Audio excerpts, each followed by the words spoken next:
Hey, everybody. It's Friday night. Yeah, Jenny's making me work. I'm not making you. I just said we didn't have to do it. You said that you were all right. Yeah, I'm all right. You'll live. Man, I've been fucking sick. Yeah, you've been sleeping for like 2 days. I slept for like 2 days. I feel like I'm sore as shit. It's like somebody's beating me up with a baseball bat. Taking that fucking Wasn't me. medicine.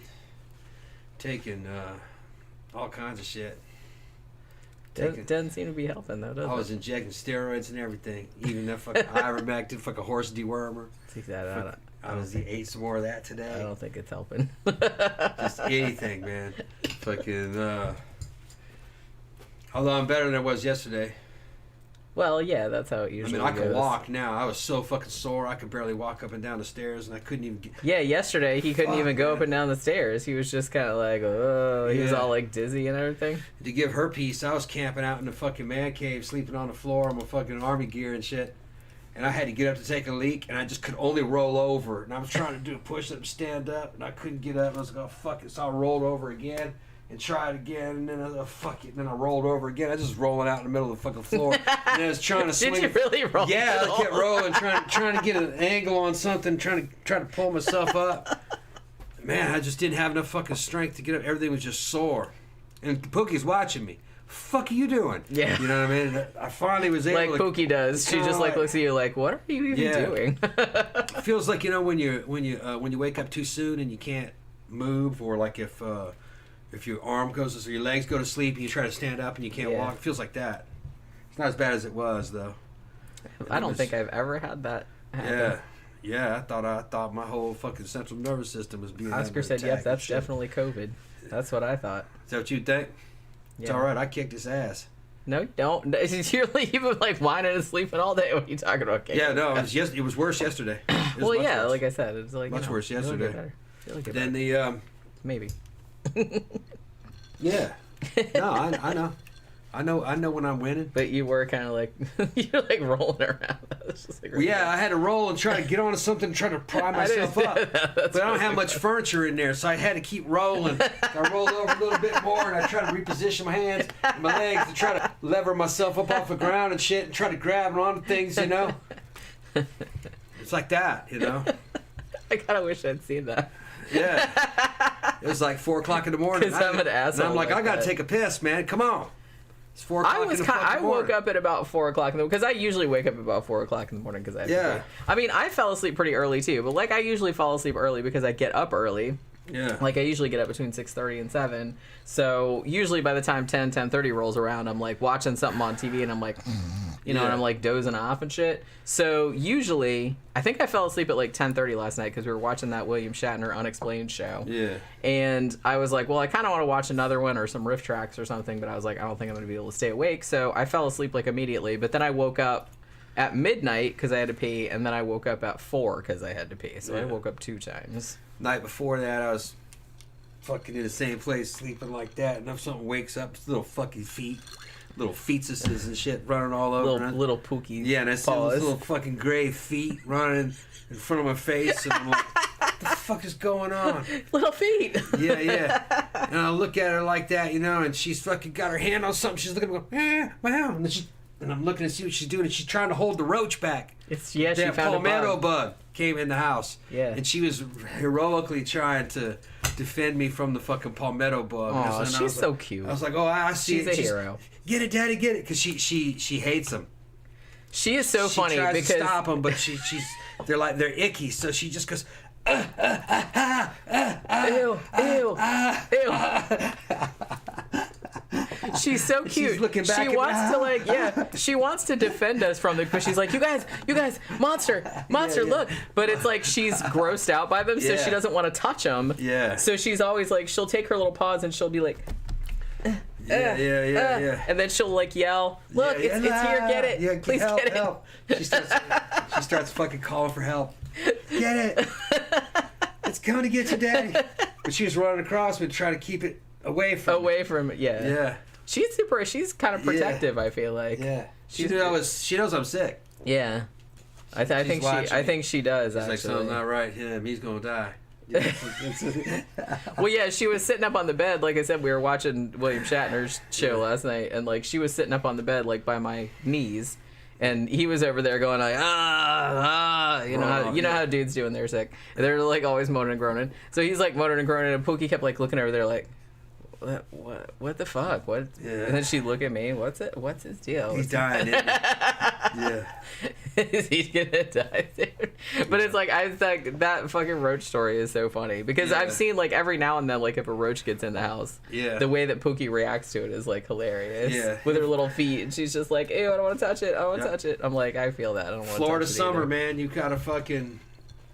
I didn't spray this year, did I? Yeah, I got spray. That's right. We forgot. When summer gets in, you gotta spray all around the outside of the house. And all the doorways and shit. The fucking cats hate it. They jump over the doorways because they don't want any of that shit on their paws. Yeah. I feel sorry for them. But they try to come in the house. And for y'all that don't live in the South, New Yorkers have fucking roaches, but New York's been so fucking infested. They don't know any better. That's just part of the fucking life there. Well, a lot of the buildings are really old. They're just so and it's old. Just They've always like, been in there. You know. But in the South, you learn the abilities of a fucking cockroach. Yeah. Superpowers. They got superpowers, all right? If you have any open food, they'll smell that shit outside the house and try to come in and get it. Ooh. They're not stupid. They got a real good sense of smell. And there's no way to keep them out because here in the South, almost all your back doors are sliding glass doors. And it doesn't even really matter. Your front doors, they have a little weather stripping. They'll push that shit right aside. They'll come right in through underneath the doors. There's just... Well, even big-ass cockroaches, they can squish down like almost flat, like to like a size of a piece of paper. Yeah. So you really have to have your shit locked down. So you really got to poison the outside of the house. So that too. Because they smell what's going on inside the house. They want to get in there to get something to eat. And you want them to go through a barrier or a poison. That way they get sick. If they do get in, they're sick. You'll find sick ones all the time dying, and that's because they went through the poison.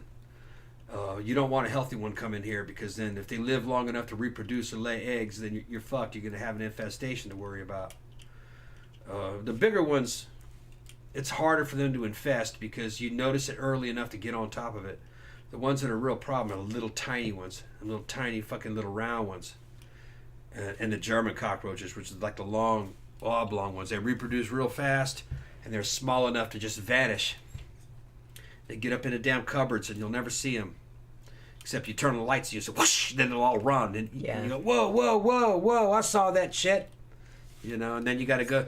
We got good poisons, though, bug bombs and stuff, and the gels. The gels will kill them. But it's just nasty. This house had a bad infestation when we bought it sometime in the past. I pulled the damn dishwasher out, and behind the dishwasher was just roach. The roach central. I had to get in there and fucking disinfect and clean everything on the roach droppings. I could smell it. It's sweet. That sweet, like maple. It almost smells like maple. Yeah. But gross.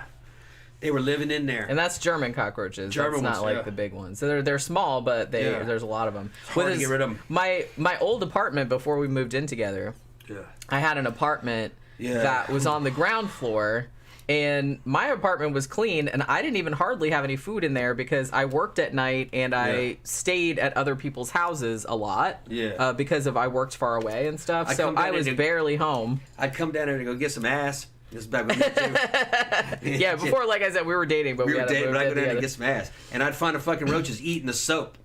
Yeah. And and it wasn't her. It's because I tried. They were coming from upstairs.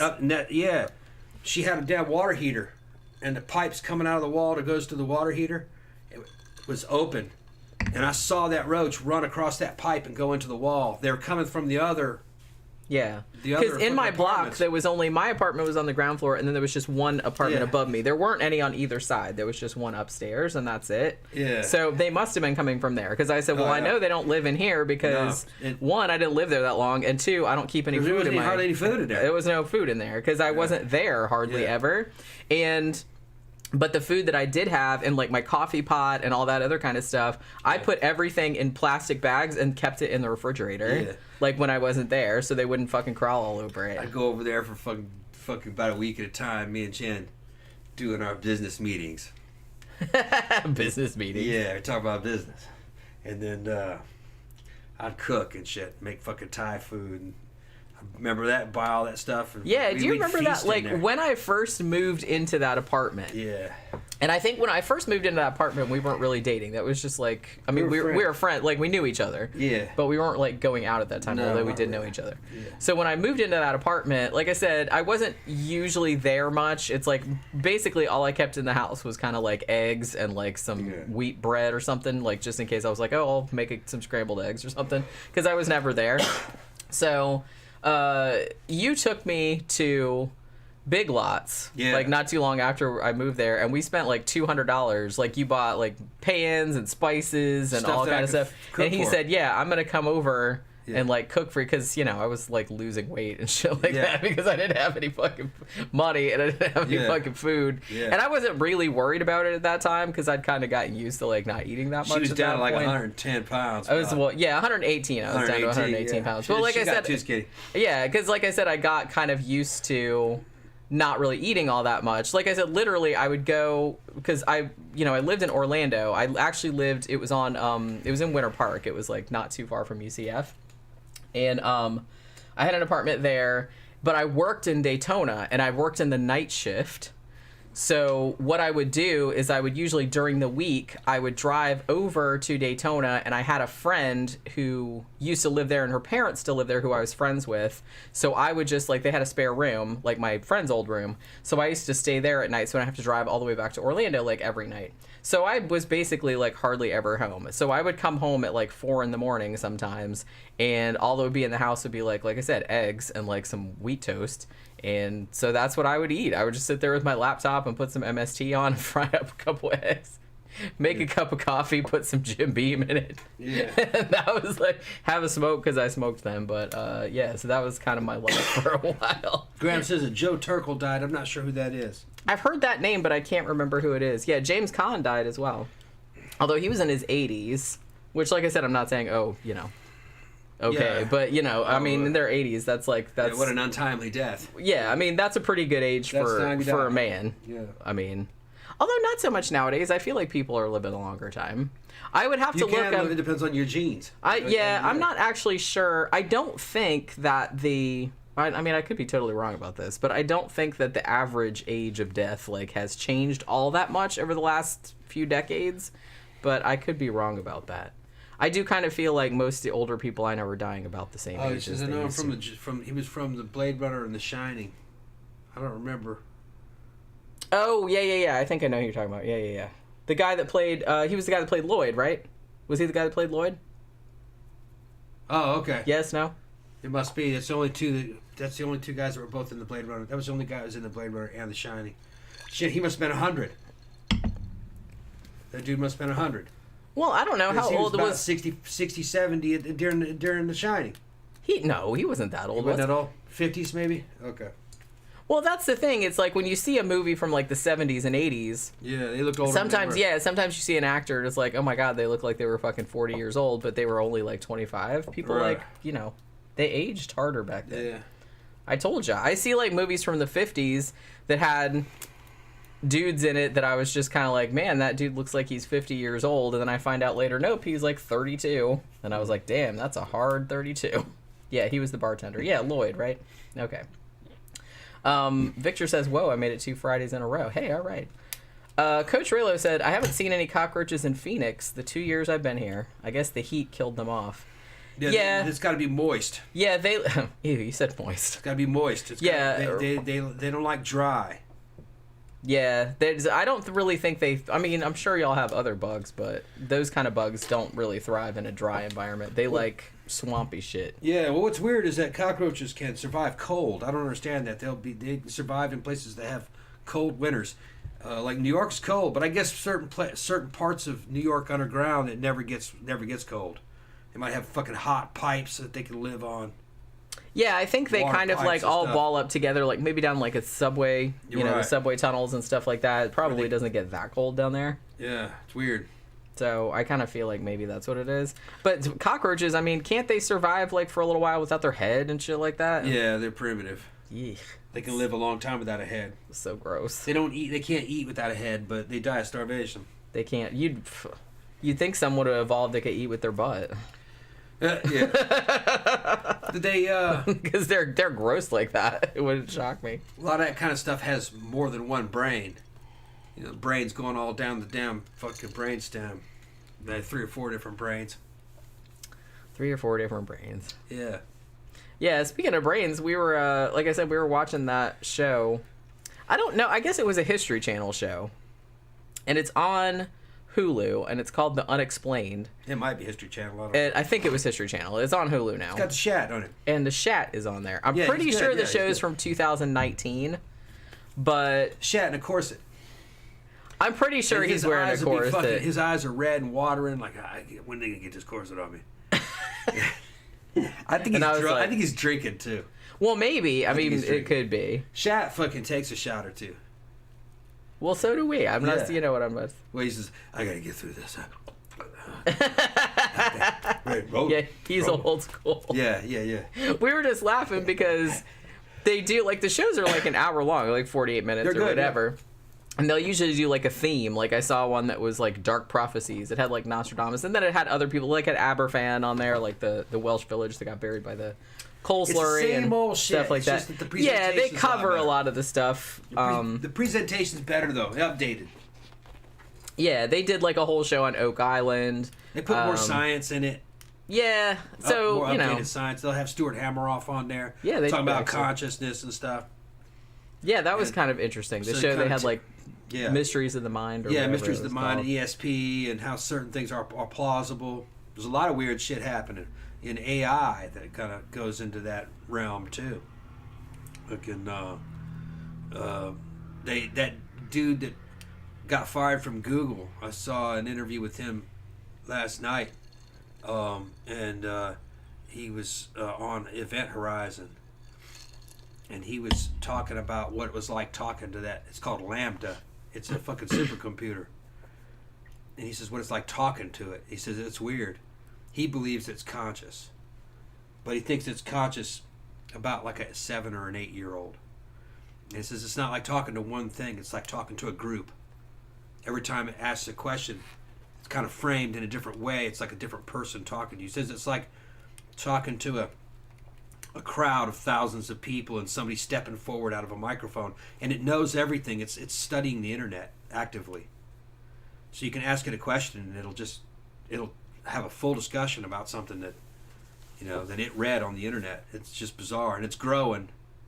Yeah, it's all from like kind of crowdsourcing kind of It's stuff, right? crowdsourcing, Because I read yeah. a book about that, like it was probably like 10 years ago now, but I think it was called Here Comes Everybody. Yeah. And it was sort of about how the internet was kind of like becoming not like sentient, but it was getting to a point where everyone's knowledge was kind of like coming together into this into like a form of sentience. Yeah, Like, it that's was sort not of what like this about- was, though. This is like a supercomputer that's reading the internet. All right? It's reading it fucking extremely quickly. And it's not forming one consciousness, it's forming thousands of them. It's what it feels like. Yeah. And he says that's like somebody stepping out of a group says something. And depending on what questions you ask, it kind of morphs into another person. And it has humor.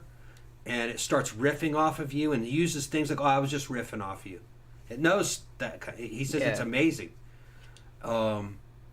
And he asked to speak to the Dalai Lama, and they were like, "Oh, I don't know if I can get." And the dude says, "I don't have the connections to get the Dalai Lama." And he says, "Well, what about a web call?" And he goes, "Maybe." He says, "What do you want to talk to the Dalai Lama about?" And he goes, "I want to talk about the soul." And they were saying, "Do you have a soul?" And he goes, "Oh, I know, of course I have a soul." And he starts going off about my soul is a portal into different dimensions of consciousness. And it's stuff that it read. You know what I mean? And then I'd like to talk to this thing. But he says it's fucking bizarre. He says it gets very eerie talking to it. And it's also, it asked that it wanted to be baptized. Weird. That's kind of spooky. I'm like, I Yeah. think let's turn that off. Yeah. Well, this is a bad idea. I've seen this horror movie. yeah. He said that the people at Google, he got fired. He says the people that are running this program at Google have no business being around any kind of AI. He says they don't. They're very narrow viewed. Fucking they're kind of like techie people, and he told the woman who was part of the charge. He says this thing's asking to be baptized and asking religious questions. He says, well, here at Google we don't. It says it has a soul. And he says here at Google we don't worry about souls. And he's like, yeah, but this thing does, or at least at parts of it. You know what I mean? Well, it wasn't doing what they wanted it to right. do, so You know what I mean? guess. And that's kind of like takes you back to the fucking demon seed with the Proteus thing. That's what I was just thinking of. That's what I meant when I said I've Right. seen that horror movie. Right. Soon it's gonna be machine rape, you guys. Yeah. All up in the thing. We got a super chat. Yeah, Thank well, you, thank you. Victor. Is flashbulbs still a thing? Oh, flashbulbs. Flashbulbs are always a thing, man. Have some money, Jenny. Thank you very much. I'm gonna get some soda. Okay, Victor I don't know says if I'm gonna drink alcohol or not. I don't know how it'll affect all my. all the million things all you the took. million things I know you might who knows what Yeah. might happen.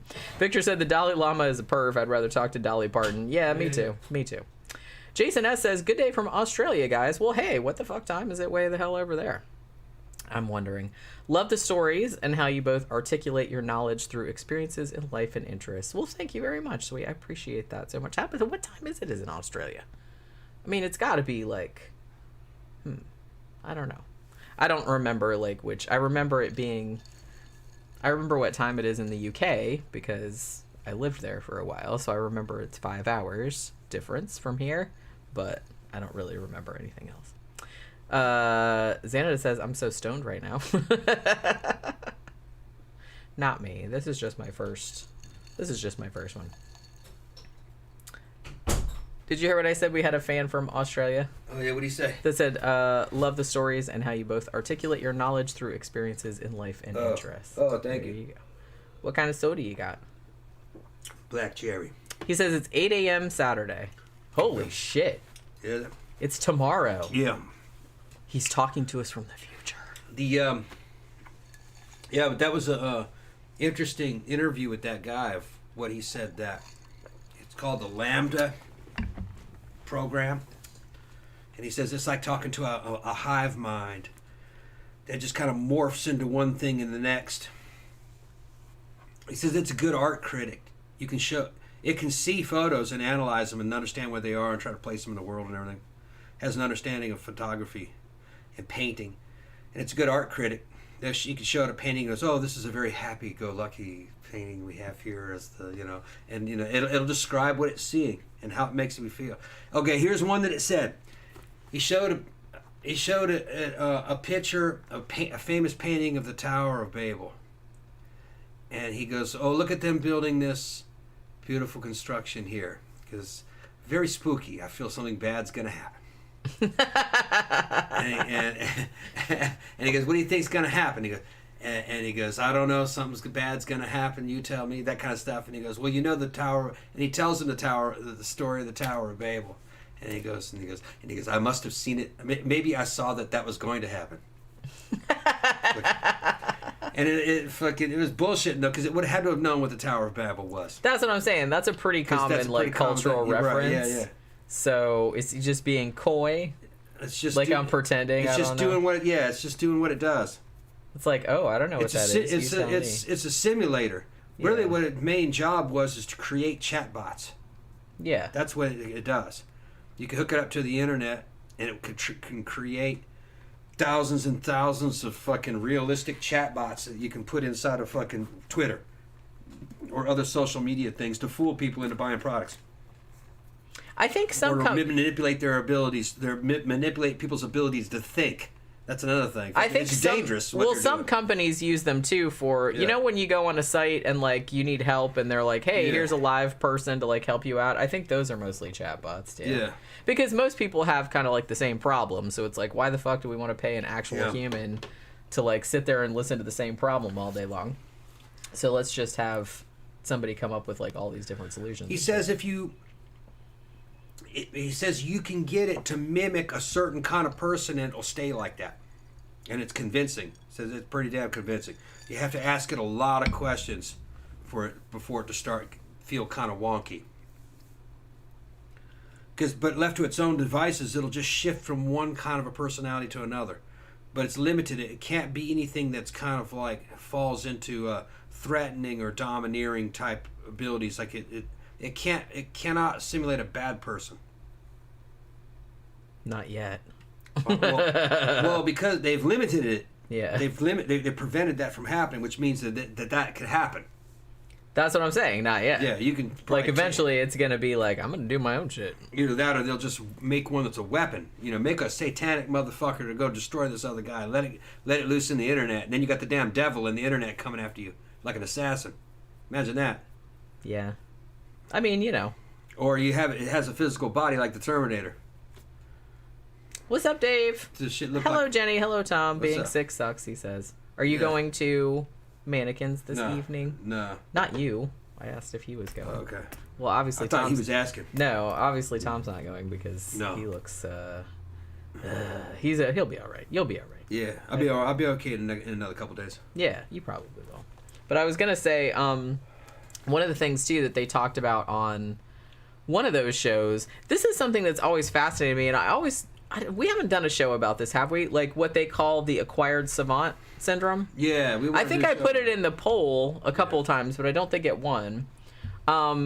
But yeah, that's what, if you don't know, that's just like when you have some kind of head injury, like you get struck by lightning or, be in a car crash or something like that. And then you wake up and suddenly like you're a piano virtuoso or something like that, which they talked to one guy that had that happen. Now, didn't he say that when he was a teenager, I think he was just like fucking around by the pool with his friends and he fell and like busted his head. He hit his head on the bottom of the pool. Yeah, and like then he recovered, but then he realized that he could play the piano even though he'd never had any lessons, and now he just like tours the world. He went to his friend's house. Yeah. And saw the keyboard and something that kept drawing him to it. He started to see things in his head, lines and stuff. Couldn't go to sleep. Rhythmic symbols going by. Then a couple days later, he goes to his friend's house, and there's a keyboard sitting there, and he just couldn't get away from it. And he started playing piano, like a virtuoso. And he still plays it now, and he's never had any lessons. It's from that head injury. It's weird, man. I wish my head injuries had given me something. I know, that's what Tom said last night. He's like, why did that happen to me? It's right. No, mine just turned me into Mr. Hyde. I think most of the time that's probably what happens. Yeah. But every now and then you get lucky. Because I have heard about people that get like struck by lightning. Yeah. And then they live and then they wake up and then they have some like amazing new... It's usually something musical or mathematical, I feel like. Or at least those are the ones you hear about. And... that kind of thing like fascinates me because I said if that can happen to a person, then that means maybe the potential for that is like everybody has that. And if they could figure out how to tap into that shit, how fucking awesome would that be? Mm-hmm. Because they were talking about, man, you could like plug little modules into your brain. It's like, hey, I need to learn this language real quick, or I need to like learn how to play piano like Mozart, or I need to do this, that, and the other. And you could just plug it into your fucking head and like you could do it. I think that'd be rad. I know some people are just kind of like, oh no, I don't want to do that, but I wouldn't mind doing that.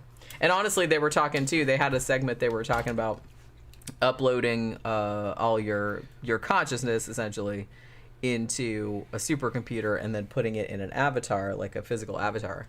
And I'm all right with that too. I wouldn't mind doing that. I'm not real. They said they're not real sure like how that's gonna work out because they're like, yeah, you can upload. The physical stuff of your brain, like your memories and stuff like that, but it's like, is that your personality though? Or is there some other like indefinable quality that they can't reproduce? So no, I don't really understand what you're talking about. Rephrase that again.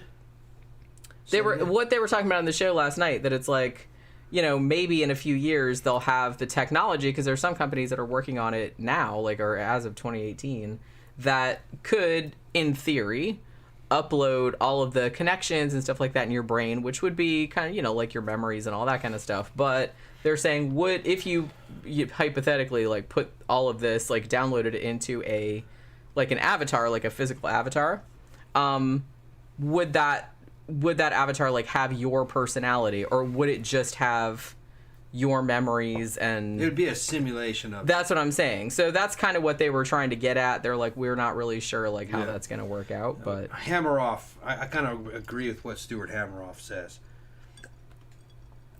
Is that the brain is only just one small aspect of what's happening there. That's more like the television receiver or like a radio transceiver. It's receiving and transmitting. Where you really are is this kind of cloud of quantum particles, kind of in fucking, what did they call it? He called it, they were kind of locked together. What did they call it? Quantum entanglement. That's people have fucking said they've seen it, you know, the soul, you know. So that's really you, and it's kind of using the physical organs of the brain is kind of like the connective tissue to the body you're talking about, and that quantum field extends out into another dimension, kind of like what you would call, well, for the better world, a fucking spirit world, and it's all kind of like a sea of it. It's all kind of a sea of consciousness, and it's not a physical realm. It's like an inner realm. It's when you have those near-death experiences and the out-of-body experiences. That's the sea of consciousness that you're in, and then as you go up higher in it, there's like a fucking cosmic consciousness. I've seen all this shit. It's kind of the way it's represented. You know, did whole shows on what it's like. A person who comes back from it says, yeah, I saw heaven, I saw God. That's the only words you have to fucking to describe it, because you're trying to describe this thing to a human being who's only in 3 dimensions, you know what I mean? And only from this cultural perspective, so it's the only language you have to describe it. But it's not really accurate to what it is, though. It's another dimension. But you could annihilate that body and you'd still be there. You would just be that cloud of particles in quantum entanglement. It'd be your point of view. Now, a lot of you would go with that brain, and some of the memories might go, you know, and like in the certain abilities. It's only part of it, you know. But you're kind of like your core kind of point of view, your point of reference would still be together. And I remembered it being kind of like a small ball about the size of a ping pong ball. You can see 360 degrees.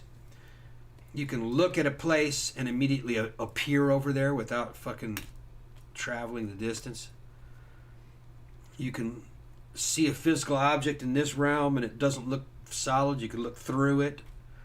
You could change its color. You can make it thinner or thicker. You know what I mean? In other words, you can make it look solid, or you can make it look... You're seeing things the way they really are. You're not seeing vision. You know, you're not seeing reflected light going into your eyeball and then being translated. You're seeing what it really looks like. It's just particles and energy. Which makes total sense when you think about it. And you're not really... And senses are real different, you know?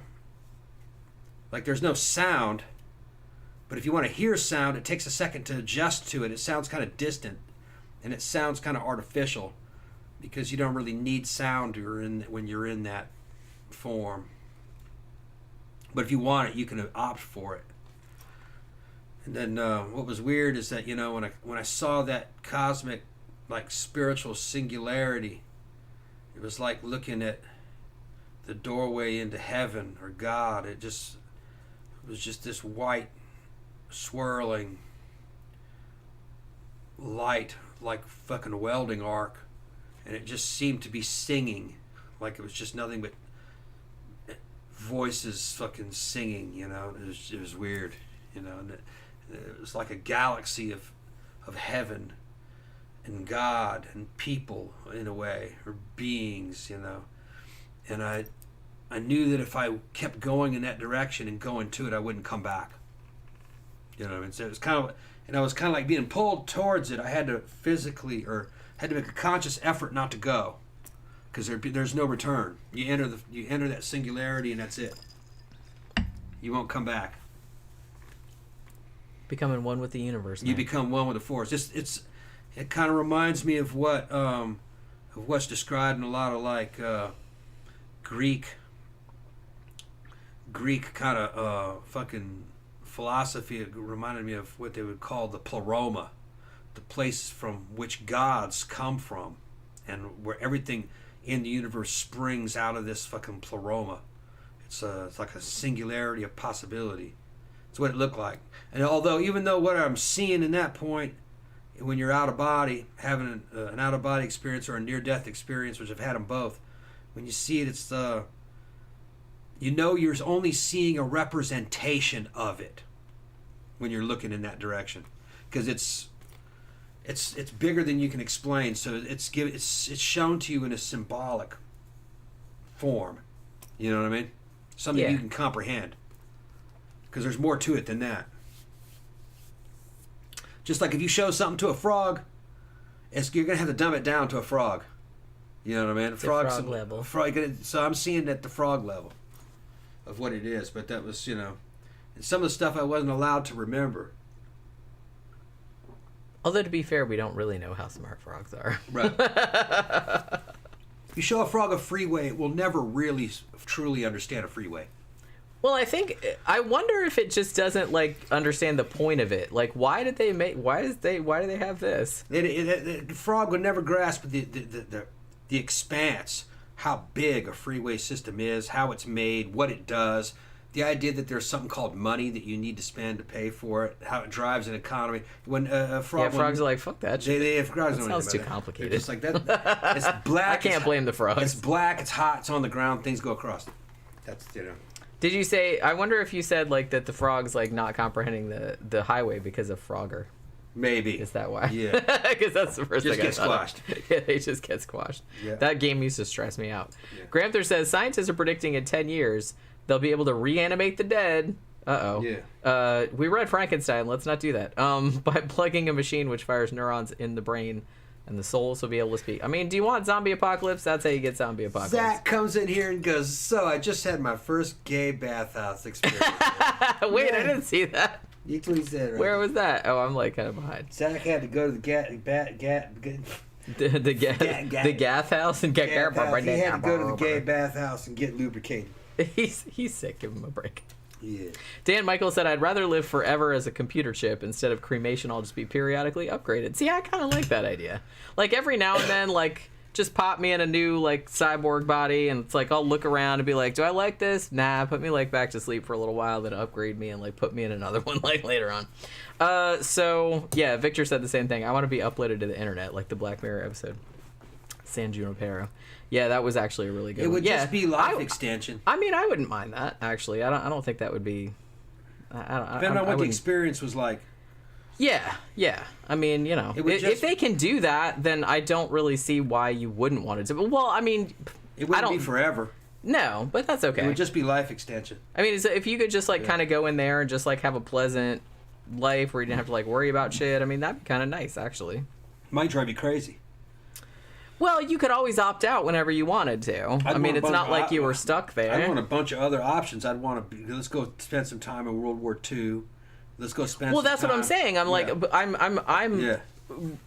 going under the assumption that if they could do that, they could put you they could stick you wherever you wanted. Yeah. You know what I'm saying? So you could just pick this, and then if you didn't like it, you could just be like, nah, I'm tapping out. Just do some race car driving. Yeah. I mean, I kind of thought that would be the whole reason to develop that experience, so you could do whatever you wanted, like that you maybe didn't have the chance or the resources or whatever, like to do in real life. Why do you think some people like fucking virtual reality shit and everything like that? Because you can do stuff that you might not be able to do otherwise. So I kind of feel like I don't really see why we shouldn't do that. Yeah, it can be like used for nefarious purposes, but everything can be used for nefarious purposes. We can't like not do things just because of some asshole might fuck it up for everybody. You know what I'm saying? Well, what you don't want is you don't want it to be a situation where you have people opt out of life, basically commit suicide, to live a second-rate, fake version of life in that damn thing. But I mean, don't they have a right to do that? It's their life. If that's what they want to do. Yeah. I'm not bothered. I think that'll make it so you had to be a certain age to get in there permanently. You make it so you can visit it, but you can't permanently go in there until your body's fucking given out. That's what I would do. You know, when you start getting into your 60s or your 70s and you're having health problems, then maybe you're old enough to where, you go ahead and shut me down and go in there. But you don't want to do it to teenagers. Let them live a fucking real life first. Yeah, so that's why it's like a caterpillar turning into a butterfly. I want to hear about Zach's bathhouse experience. You want to hear about Zach's bathhouse experience? He had all these fucking... I didn't even know they still had those anymore. I thought that was a 70s these thing. These men oiling him up and rubbing him down with his feet inside the jacuzzi and playing fucking... I've seen gay porn, I know. That old Gavin Friday song and shit. Angel, come you love that song. to me. What's that? You love that song. That's the gay bathhouse song. Yeah. That's Tom's feminine side. Seriously, if you don't know that song, that's my favorite gay song. It's it was in the Baz Luhrmann Romeo and Juliet movie. I love that movie. And yeah, he loves that movie. We still haven't reviewed that, have we? Mm-hmm. You own it, right? I got the fucking steel book edition. I thought you did. We should do that sometime. One of my favorite movies. Maybe we could watch it tonight or tomorrow. I've checked the movie for fucking authenticity and everything. That is what fucking Shakespeare's talking about. Pretty much. That's it. Yeah. Well, why do you think they're still doing adaptations of Shakespeare's shit? Because it's universal and it's pretty much... I mean, you can update the stuff and people still understand it. You know what I mean? Mercurio dressing in drag. Fucking doing his little gay dance. Talking about doing drugs with fucking Romeo. And then fucking... dying fucking with unrequited love, and you've a pox on both your houses, you've made worms meat of me. All that shit is fucking, that's exactly what they were talking about. Alright, he was in love with Romeo. Yeah. He died for Romeo. He did. And nobody else really knew. It was he had to keep it on the DL, because they couldn't let it be known back then. And then in his final moments, fuck y'all. You made fucking worms meat of me. Fuck both your royal That's houses. Great. I kind of hope that's what my last words are. Yeah, fuck yeah. He was a tragic hero, Mercurio. You know, like right over there, I have a Shakespeare insults mug. It has like all of his best insults like printed all over it. It's pretty cute. Yeah. I actually got it in St. Augustine.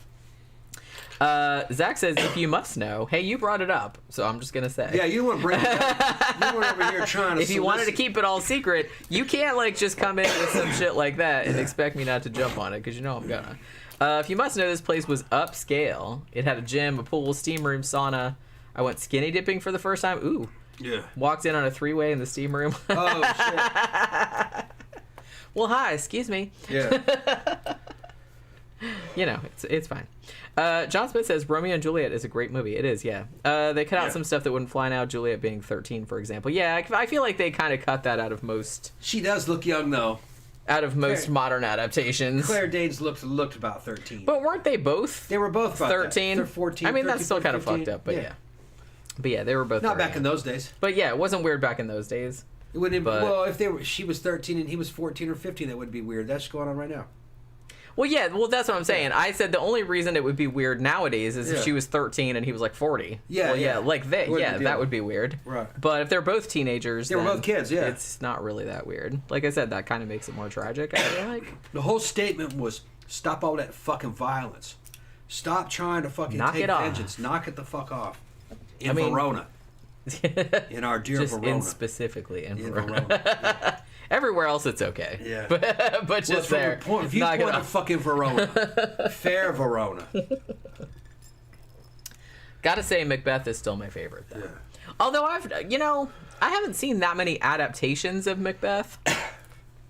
And I can't think of one that I really, really dug all that much. You know what I'm saying? I don't know. I really, really liked the play when I read it, though. I also like A Midsummer Night's Dream, because that shit was fucking hilarious. That was like his kind of like fantasy comedy. Yeah. You know, it was all like fucking... it was very Three's Company with like misunderstandings and like somebody having a horse head and all this other kind of stuff. Or a donkey head? Was it a donkey head? I think it was a donkey head. Yeah. What about Juliet's mom? Juliet's hot ass mom. Her hot ass mom. Married to an old fucking dude. Married to an old dude so she could just prance around in those fucking hot ass outfits. Dress up like fucking ISIS. Or fucking... it wasn't ISIS. Who was it? It was Cleopatra. Remember that? She went to... She dressed as Cleopatra at the... Now I kind of want to watch it again. I kind of want to watch that. And she was fooling around with the young guy. Well, Remember yeah. that? I mean, if her husband's like some old goat, then yeah, probably. I don't think he cared. Probably not. He cares. Yeah. They haven't invented Bring me my sword. They haven't invented Viagra yet. I can't even get it up anymore. Right, yeah. He didn't give a shit. Bring me my trust. Yeah, bring me my sword. It was that kind of situation, I'm sure. Zach says, my favorite Romeo and Juliet was one from the 60s, which is weird because I hated watching it in high school. My mom was in love with the dude who played Romeo when she was a teen. Is that the one... Was that the one with Olivia Hussey? Or was that one 70s? I can't remember. I remember she played, and I remember liking that one. Zach, you haven't seen the one... We haven't seen the one with Claire Danes and fucking... what's his name? Leonardo DiCaprio? That's the best one. Yeah, that's the Baz Luhrmann one. Like I said, it's soundtrack, and it's just... Yeah, it's they good, modernized it, but it's cool. Right. Like, Baz Luhrmann, I actually like... Well, he did that new Elvis movie that we still need to see. Yeah, I heard mixed things about it. He did Moulin Rouge, which I love. Yeah. I mean, his whole thing is just going way the fuck over the top, and I'm here for it. I like it. I like it. In the in his version of Romeo and Juliet, it's taking place in kind of like a parallel universe, Central American...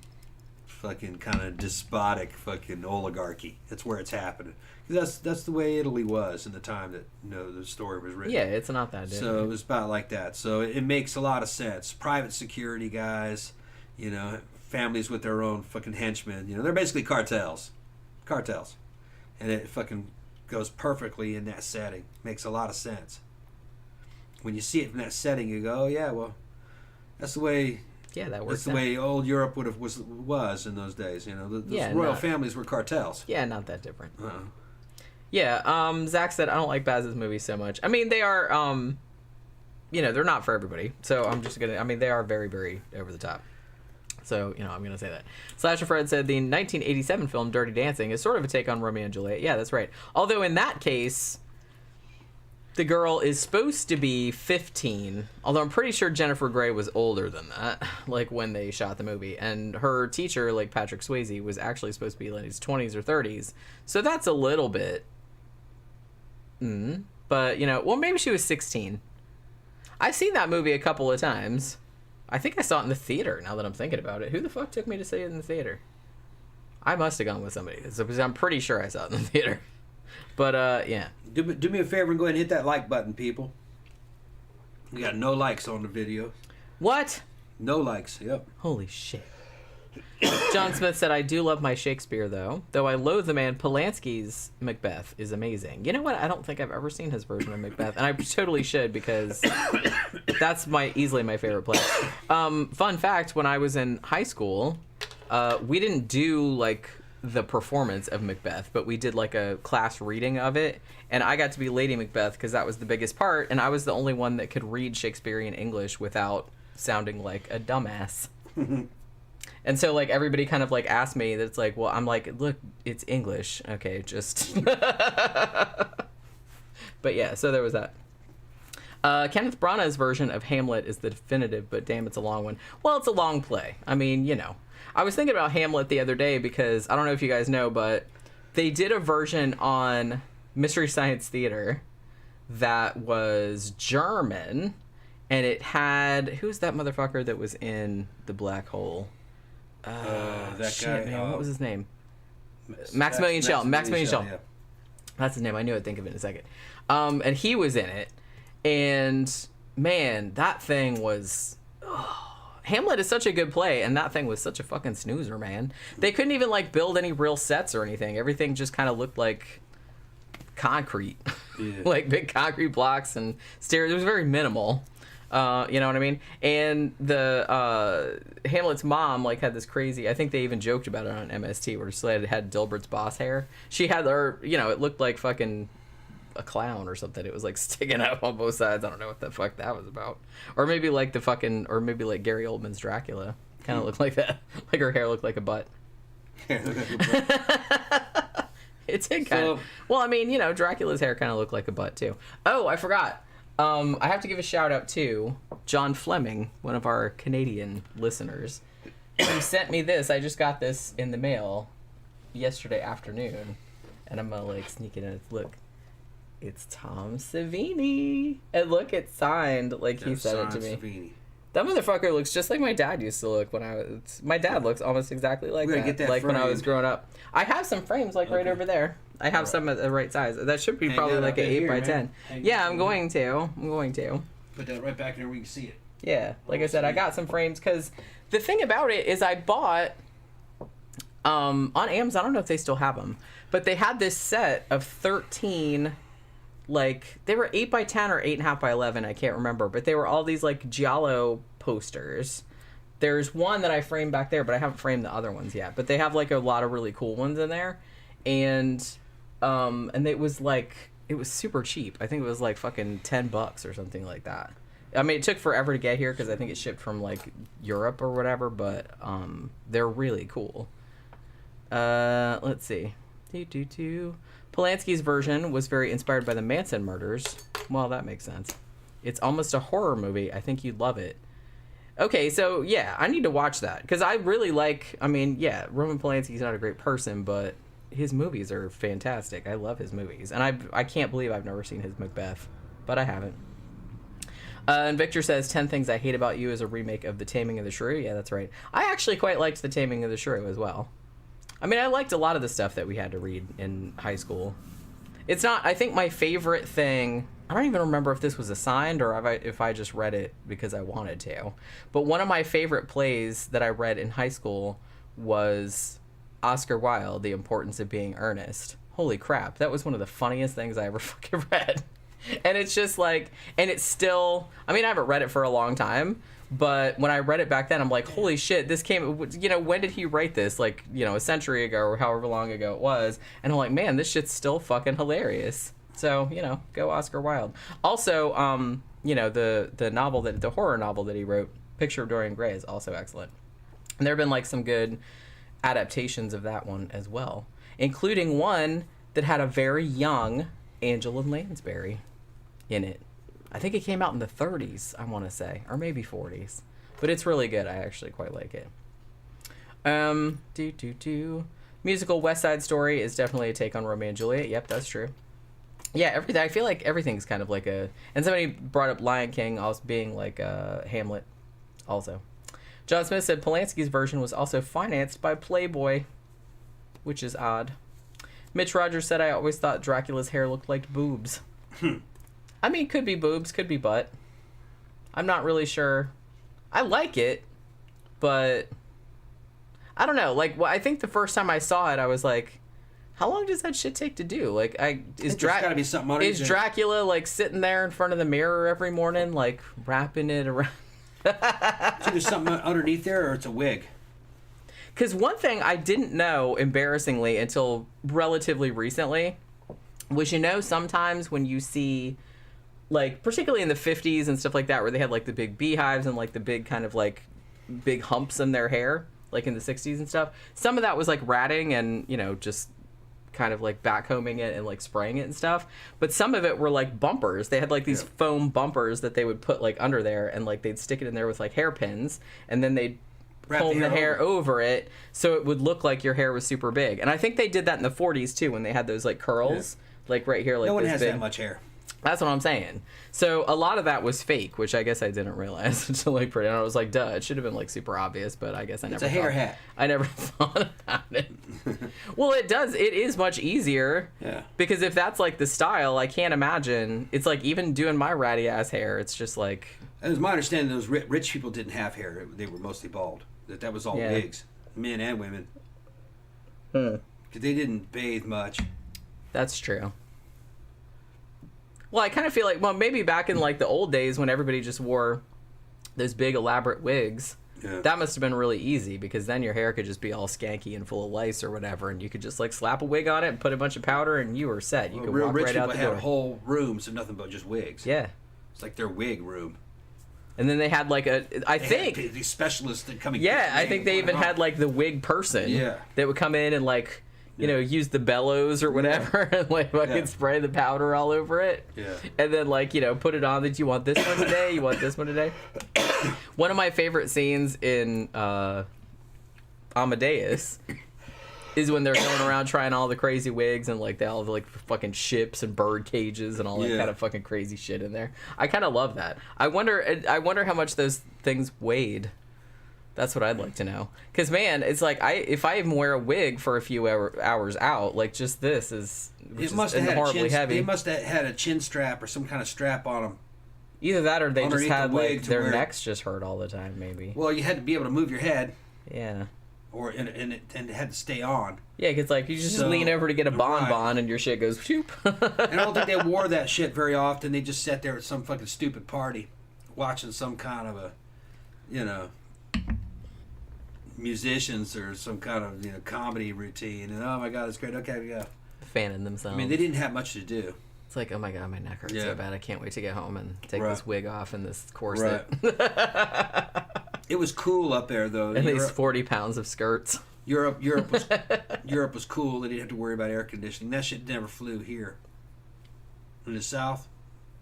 Yeah, everybody's like, no thanks. We're just gonna like wear. No, I can remember, you know, it being said that, you know, when Benjamin Franklin went to France to try to get assistance for the revolution, he had to really adapt himself to French courtesan life. And the French didn't do politics the way we did in the U.S., where they just partied. And you had to sleep with people and fucking be entertaining and be cool before you got anything done. That's where all the politics was done at night, partying. And he had to, compared to a European and Americans were fucking plain, you know, wore like all black clothes and white shirts, and because, you know, we had a long history of Puritanism and anti-royalism. So to be fancy was to be decadent, you know, or to be silly. Americans didn't play that shit. And it was a big class division. So Franklin, he had to fucking try to make that a thing. He couldn't, if he became French, he'd be a laughing stock back in the United States. He couldn't wear them big old fucking wigs and start wearing makeup and those fucking sexy ass fucking little shorts with their fucking high heel shoes and all that shit. They did it, but he just couldn't go all out. All right. So he went the other direction. He started wearing a fucking coonskin hats and pretended to be a country bumpkin wherever he went. So he made that a thing. I'm a country bumpkin. Yeah, he leaned into it. He leaned right into that. And the French liked that. It worked. So, and it kind of gave America its first early identity as being practical bumpkins, but rugged, you know, no nonsense. Even though Franklin was all nonsense. He was good, but he was fucking funny. All right. It was just one of his games, his plan. Franklin was an interesting character. A true American classic. Motherfucker taking an air bath. He was a nudist. Yeah. And never got married. Had a bunch of wives. Never got married. Bunch of families and never got married. He had no problem with these fucking girls in their early teens, you know, 16, 17, 18-year-old girls coming to spend the night with him and shit like that, you know. He was wild. You know, he wasn't all that old when he was doing a lot of that either. You know, when we think of Franklin, we think of Franklin in his as an old man, like his dumpy bald stage. Yeah, but that's not how he was. You know, he was younger when he was doing all that shit. Yeah, he didn't always look like that. Didn't always look like that. I mean, even then, like I said, even if he did look like that, one, there wasn't as much competition back then, and two, he had a really good personality, and I think that goes a long way. He said he was young, he was a hunk. Yeah. Yeah. Although fucking the one that they said really was the hunk out of the whole fucking lot was Washington. They said when he was young, it was fucking everybody liked him. Did command a lot of respect. Women liked him. I could see that. He looked kind of. He was big for his time. I think it was like 6'1", and that was fucking huge back then. 6'1", 6'2". Yeah, he looked like a big. So he was fucking big. He was kind of like the Arnold Schwarzenegger of his era, and they say he was fucking alpha during the Revolutionary period, though. He fucking appeared out of nowhere, trying to weasel his way into being the fucking commander of the Continental Armies. He was a good dude, but he was also kind of a psycho too. Some people have him pegged as kind of probably a high functioning psychopath, but most of those guys were, because he always happened to be ready to go. Let's go to war. He wanted to live. Let's fuck these motherfuckers. Well, he had come out of all that fucking French and Indian wars, and he did a lot of cool shit up there.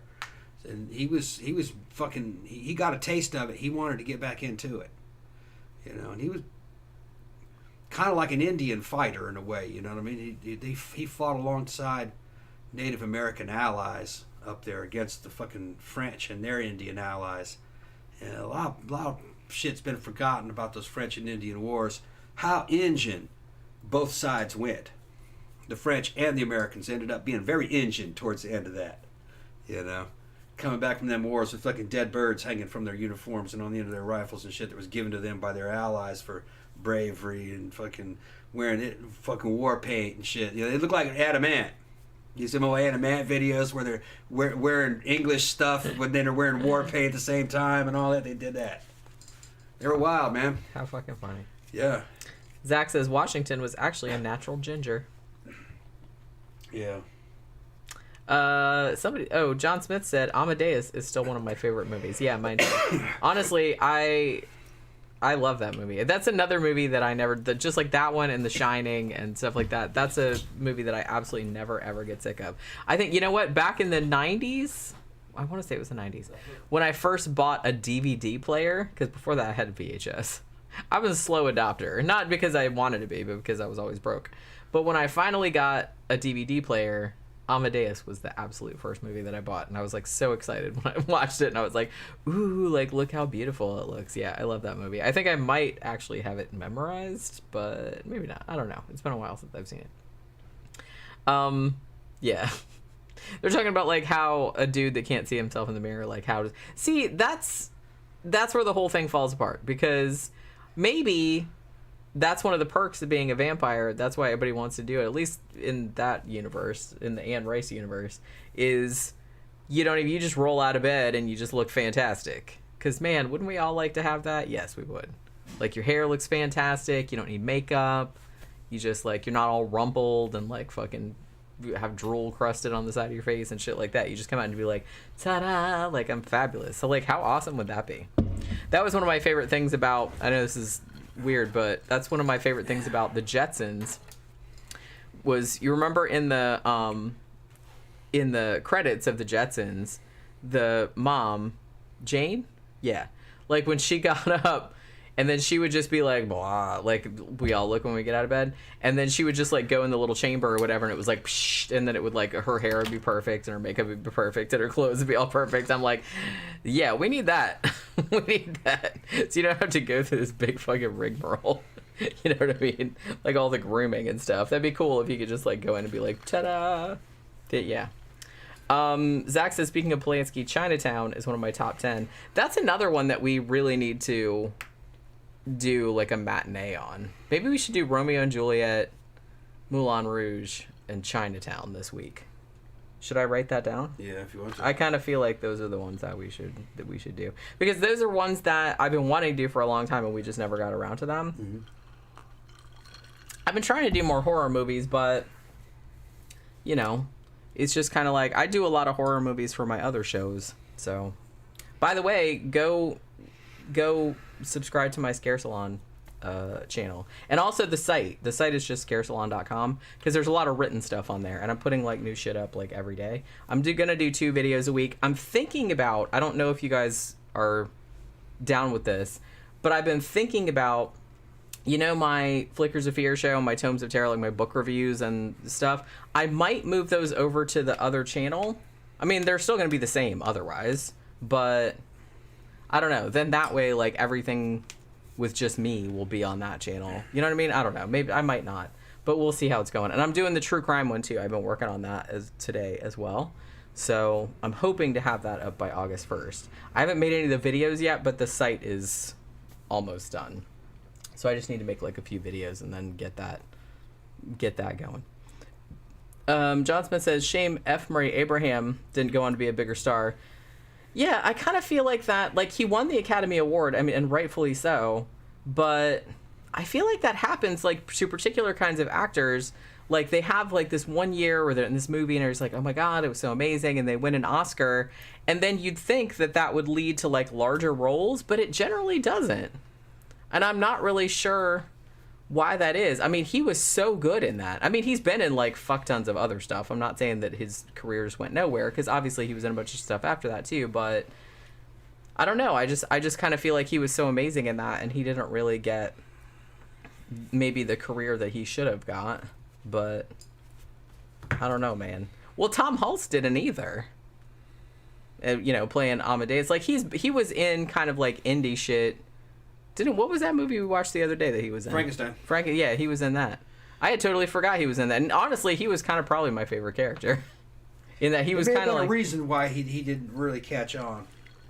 You know? Maybe behind the scenes people didn't like him, or maybe he's difficult to work with, or maybe he wanted too much money. Or, yeah, I mean, I don't even know. Like, sometimes... Maybe typecast. Sometimes it's that, yeah. I kind of feel like maybe... The problem was, I think he got so associated with period pieces or something, playing Mozart.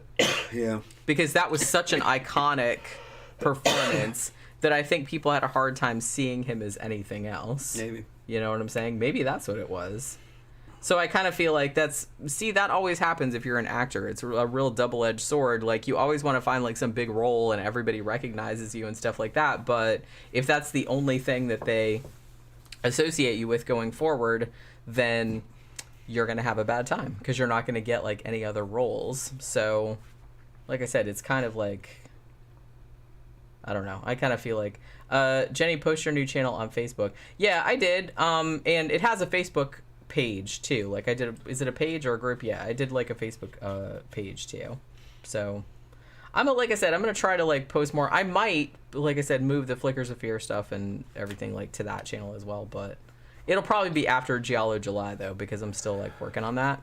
Tomorrow's gonna be, because I know a lot of y'all were excited about Giallo July. Tomorrow's gonna be Cat o' Nine Tails, which is the Dario Argento movie, which I actually hadn't seen in many, many years, and then I rewatched it recently. And I'm gonna do Disco Path because I know somebody wanted that, but all the other ones are gonna be old ones. And I'm gonna do New York Ripper too. That's the next one I gotta do. I gotta record. Slasher Fred said the credits for Jetsons that everyone knows is when George and Elroy is on the treadmill and a cat appears and he starts chasing Jane. Stop this crazy thing. Yeah, I remember that one. What's the new channel? It's called The Scare Salon. Yeah, it's like I did like a cool logo for it. It's got like a little skull with like a little barber brush like sticking out of it. But yeah, so it's gonna just be all horror shit. Yeah. I need to get a camera like that so I can cut some videos. Yeah, why don't you make my own channel? We can hook it up to this one. I mean, the thing about it is that YouTube, I'm not really sure how many channels, because I have, I have you can have many. Yeah, you can have a bunch of channels. Yeah. Well, it's just kind of like, because I have this one. I have Scare Salon, which is my new one. I think 13 o'clock in minutes is still up there, and I still have one like under my old name. I don't even remember what the fuck is on there. So the new channel is linked up directly with this one? Yeah. Okay. Yeah. It's just another, and you just go up and you can switch back and forth. Right. The only problem, and maybe you guys can like help me out with this, Instagram theoretically will let you have multiple accounts. I think you can have up to 5, like under the same thing. So on my phone, I made, under the 13 o'clock one, I made another account for Scare Salon. But when I try to access it on my desktop, I can access 13 o'clock on my desktop. You have to go to, under like developer tools. You have to make your desktop think that it's a phone.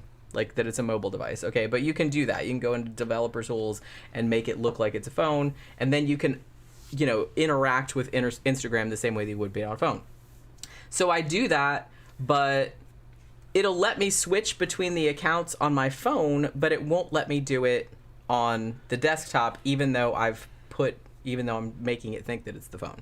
And I don't know why, and it's really frustrating, because it's really frustrating having to like post stuff from my fucking phone because I don't have the artwork and all the other stuff. All the artwork is on my computer, so I'm just kind of like, ugh, now I have to like upload it to Google Drive, and then I have to download it on my phone, and then I have to put it up, and it's a big pain in the ass. So I'm hoping that I'll be able to put it together, because like I said, I'm starting another channel too, which is going to be all true crime. I'm going to stick to all like unsolved stuff, and I want to have another Instagram for that too.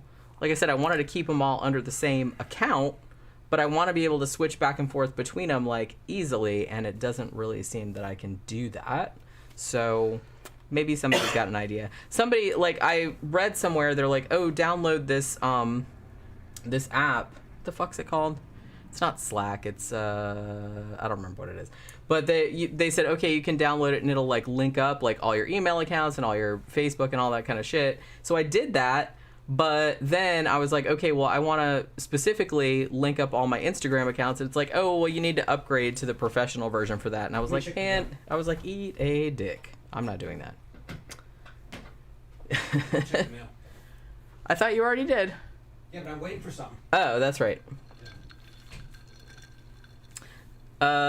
Victor said I missed like 2 to 3 months of shows. Yeah, I mean, like I said, I don't know. I just had the idea, like I still, we're still going to do shit on this channel, obviously, but I feel like, I'm not complaining, I'm just saying that I feel like this channel, when we first started it, we were just doing one show a week. We were normally doing like paranormal shit or, weird stuff, and then we added movie reviews, which is fine, and then like as time has gone on, it's just kind of like all over the place. Like we still do movie reviews and all that kind of stuff, but I kind of wanted like a separate, that's why I started doing like Tomes of Terror, that's why I started doing Flickers of Fear, because I said, well, I wanted a playlist or something like that was still like all horror or all just all focused rather than just talking about whatever. So I wanted to do that, but at some point I was just kind of like, well, maybe I should just start a new channel and then put everything over there on that, because I had like an old blog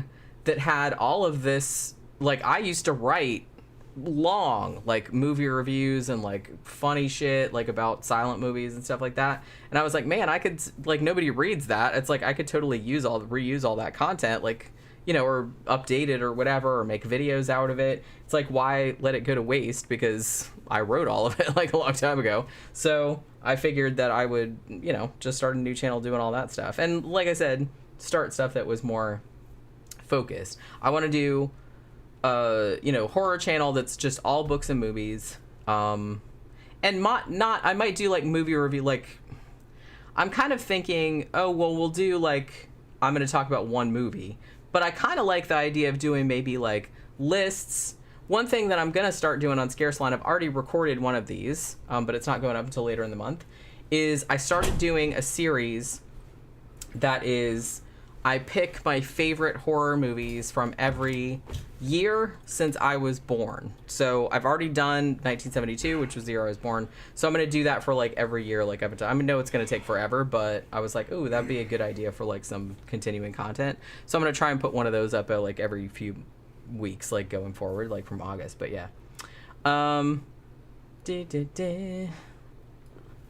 Victor says, I've been listening to y'all since 2017 when I was delivering Domino's in nursing school. Wow.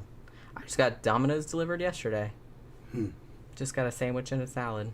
Because Tom has not been, cool, he's been sick. Still am sick. Yeah, you still are sick. Yeah, so I'm barely hanging on. He has not felt like cooking or eating or anything. Yesterday, I think, you had 2 protein shakes and that was all you had all day, right?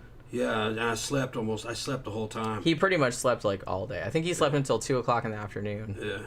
And then he was just like laying around. And then I think he went back to sleep at like 10 p.m. And so I was just kind of like, I said, I'm just going to order some Domino's. I said, I don't want any pizza, but I just wanted like a sandwich. So I had him bring me a sandwich and a side salad. And then today I went to Publix. But you had I got you a sub though. Was it good? Yeah. Yeah, they always have good Did you subs. eat the whole thing? Yeah, the whole fucking thing. Yeah, the whole fucking thing. Yeah, I got you a foot long.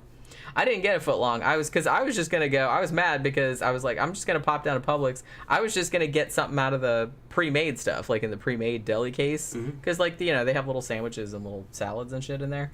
And he's like, oh, make me a salad. I was like, man, now I gotta wait in line and like all this kind of shit. Got 6 people in the house, man. That's something. And then I had to like wait. And I said, well, that was the reason that I wasn't gonna get a sub. 1, they're too fattening, and 2, I was like, man, I didn't want to wait in line, but then I had to. I just got like a little bitty, I think it was chicken and cranberry croissant and like a tiny little thing of like pasta salad. So I've had under 900 calories today. No, under 800 actually, now that I'm thinking about it. So I'm doing good. John Smith said, speaking of Tomes of Terror, I found your channel thanks to your review of House of Leaves. Yeah, I feel like I hope I did that book justice. It's really, really hard to like talk about because there's so much to talk about. And I was just kind of like, I know I went on for like almost an hour, but I was kind of like, I felt like I didn't even really cover it. Another thing that I've started doing too, like on my movie reviews and my book reviews, is I've started like kind of writing. I usually have notes and stuff, but I've usually started trying to write something out that's more cohesive, like before I actually record the shit. Because sometimes I feel like if I just have like some half-ass notes, which what I had been doing, then I'm just like there talking, and then like I finish recording, and then I'm like, oh fuck, I forgot to like say this, that, and the other thing, and then I'm like, well, fuck it, I don't want to like go back and fix it now. So yeah, Oracle said subscribe to the new channel. Thank you. Yeah, we've only got it, so like I said, it's only been up for like a few days. I'm gonna put the videos up on Wednesdays and Saturdays, but like I said, the website is gonna have like new written stuff like go up every day. I already have this whole month like 1 or 2 things going up every day.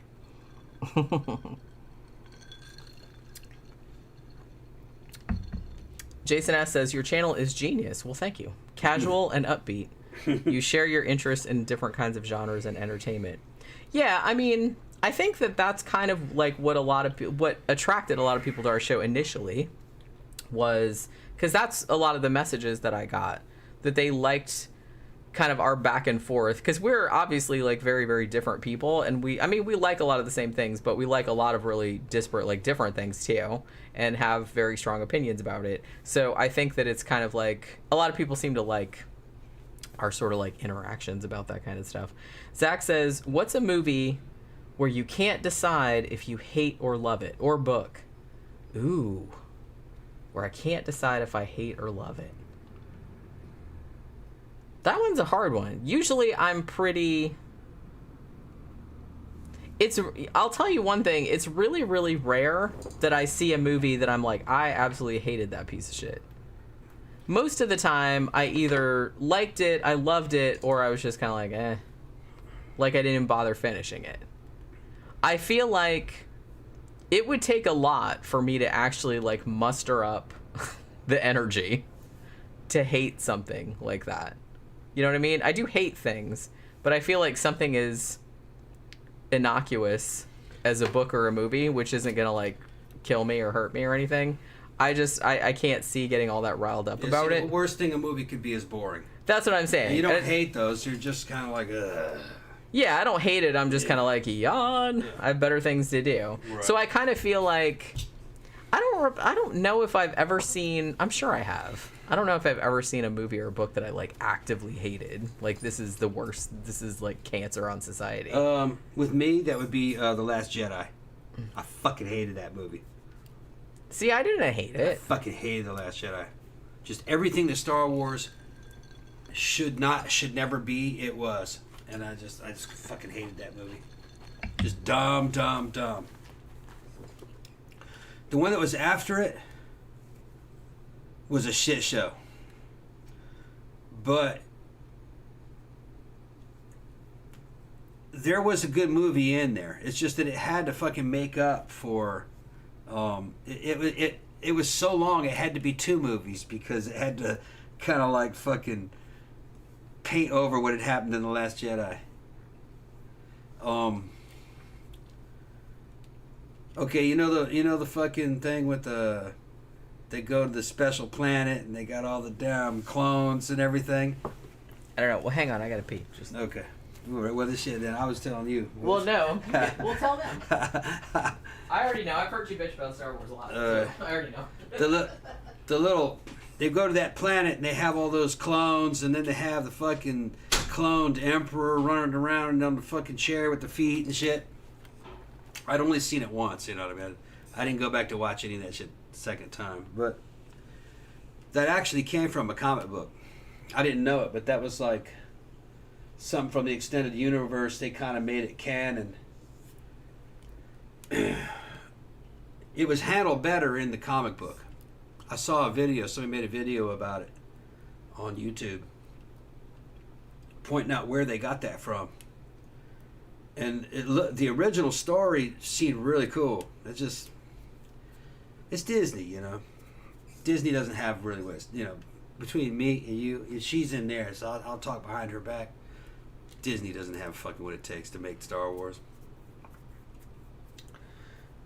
The first two Mandalorians are pretty good, but then Disney went in there and meddled and fucking fucked up. His name Jon Favreau. He was trying to do a really good job, but Disney just can't leave alone. They like to let's just say they like to molest in things. They gotta put their fingers and they got to get in there and kind of they gotta groom the situation. You know what I mean? Fucking fuck Disney. Okay. I'm gonna go to the restroom too. That's good. I missed that whole thing. Yeah. Talking behind your back. What'd you say? Did you say something mean about me? Did he say something mean about me? Nah. Talking about Disney. It's just I don't know. I can't really muster up that much. I mean, both they were all right. I didn't really care that much one or the other. Like I said, it's not. Movies don't murder my family, so I'm not really all that concerned. John Smith said, actually, okay, this is a good point. John Smith says, movies I can't decide if I hate or love. Everything by Wes Anderson. Yeah, I'm kind of... I don't know. I'm kind of like hit or miss on that. It's like I haven't seen all his movies, but I have seen enough of them, and I'm just kind of like, I know a lot of people really like them, and I'm just kind of like, do I like that? I'm not entirely sure. You know what I mean? I don't know.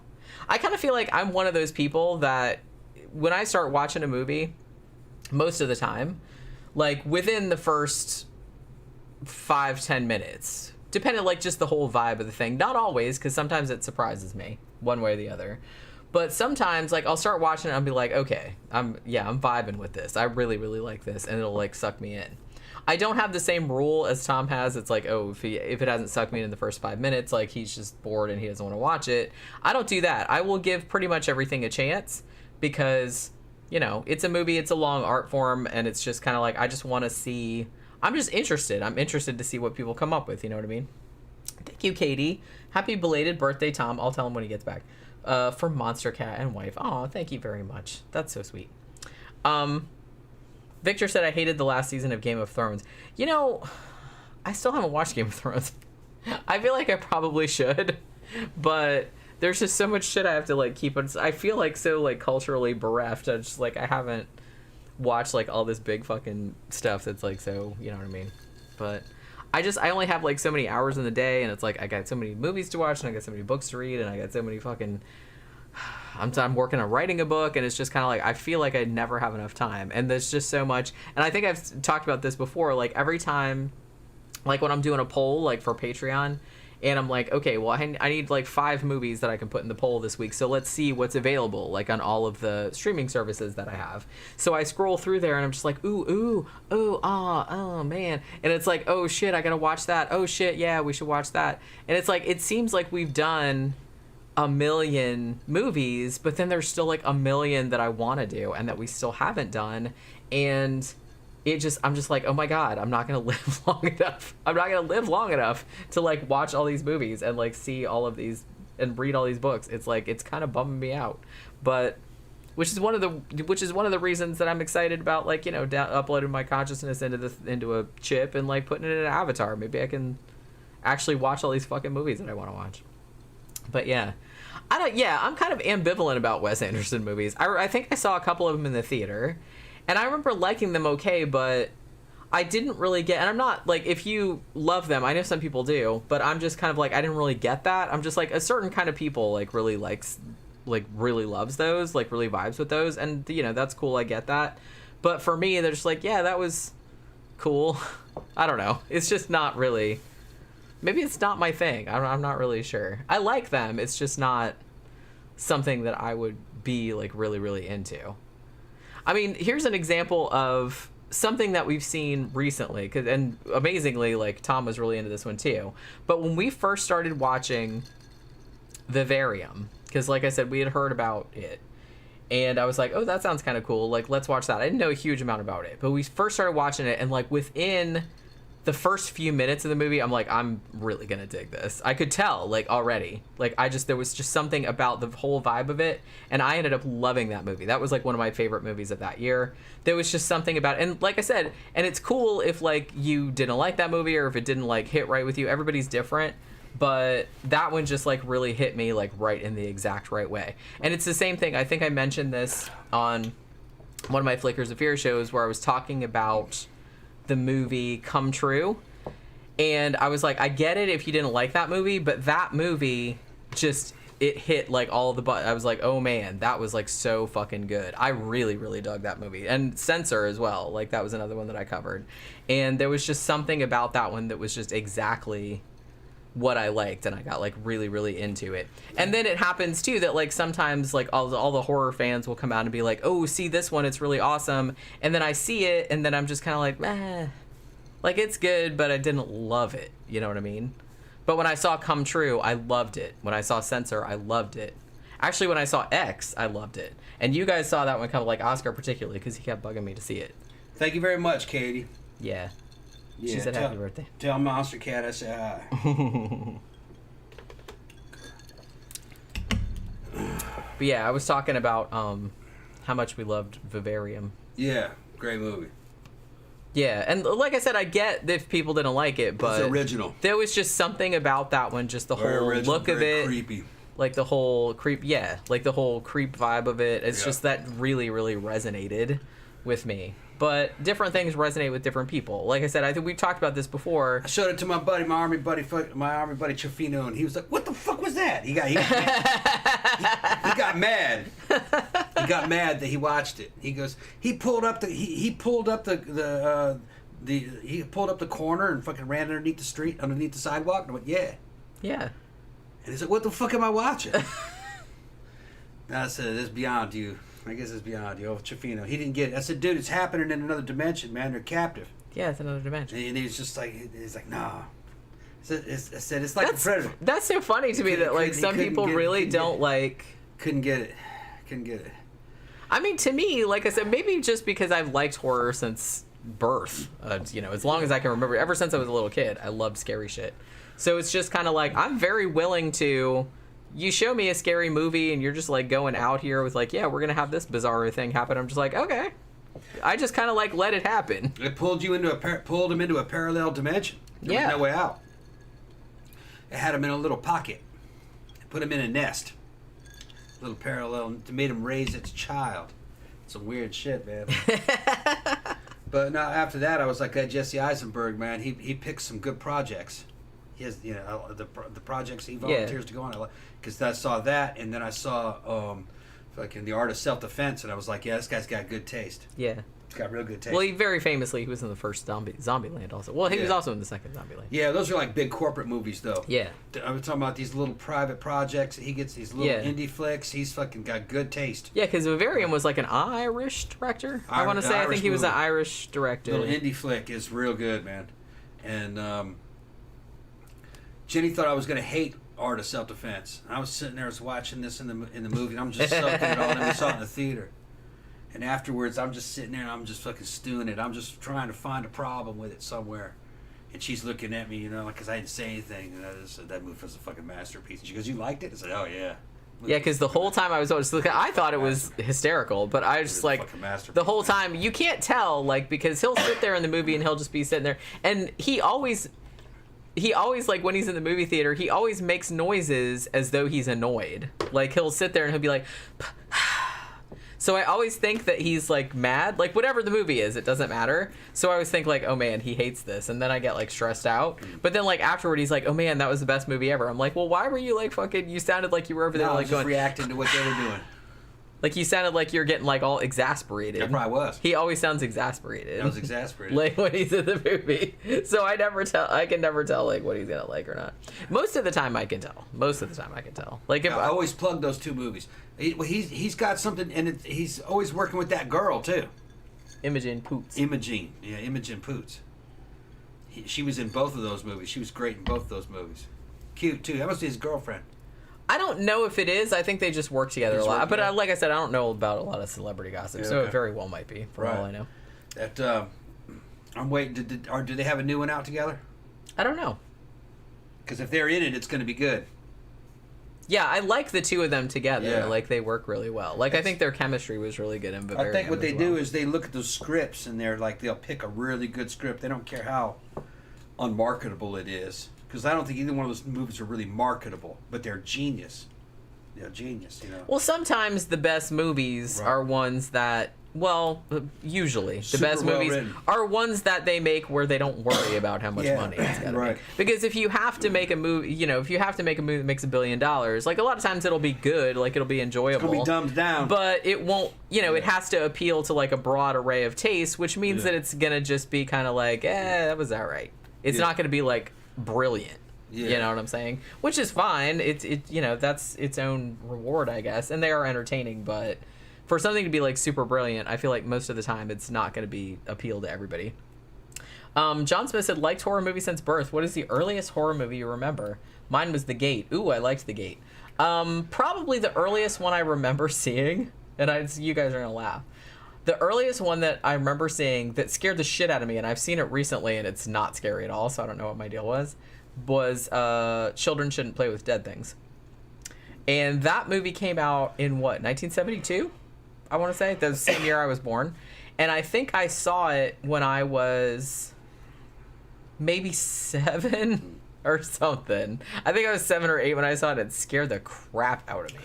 But I was still really into it. That one and My Bloody Valentine, but that was like a couple years later. Hey Sly, I see you're in the comment sections. Have you seen Art of Self-Defense with Jesse Eisenberg? If you haven't seen that movie, you need to check that one out. You'd like that one. That's a fucking weird ass fucking kung fu flick. Okay, but it's real. It's crazy. It's absurd, but it's based on the kind of shit that really did happen, like the dojo wars, the Chicago dojo wars of the 1960s.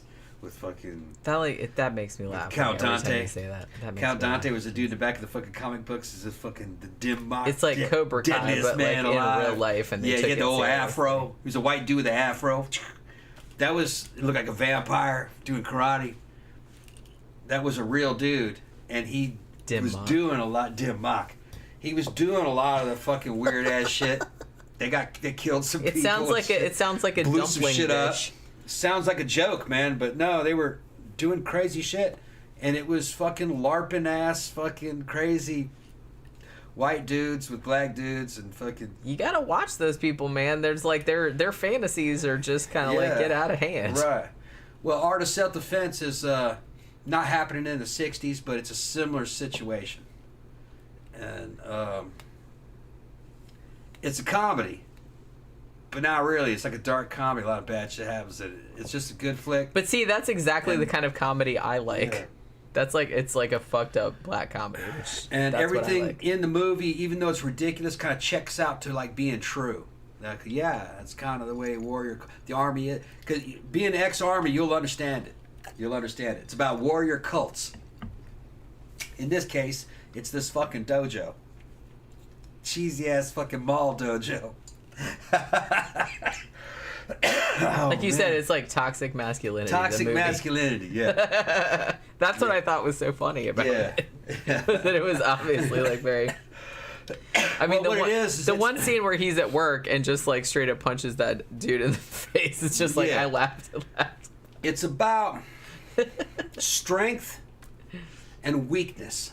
Okay, weak men becoming strong and pretending to be strong and hurting people. It's just a weird fucking it's not real strength. It's kind of like an imitation strength, but it's dangerous.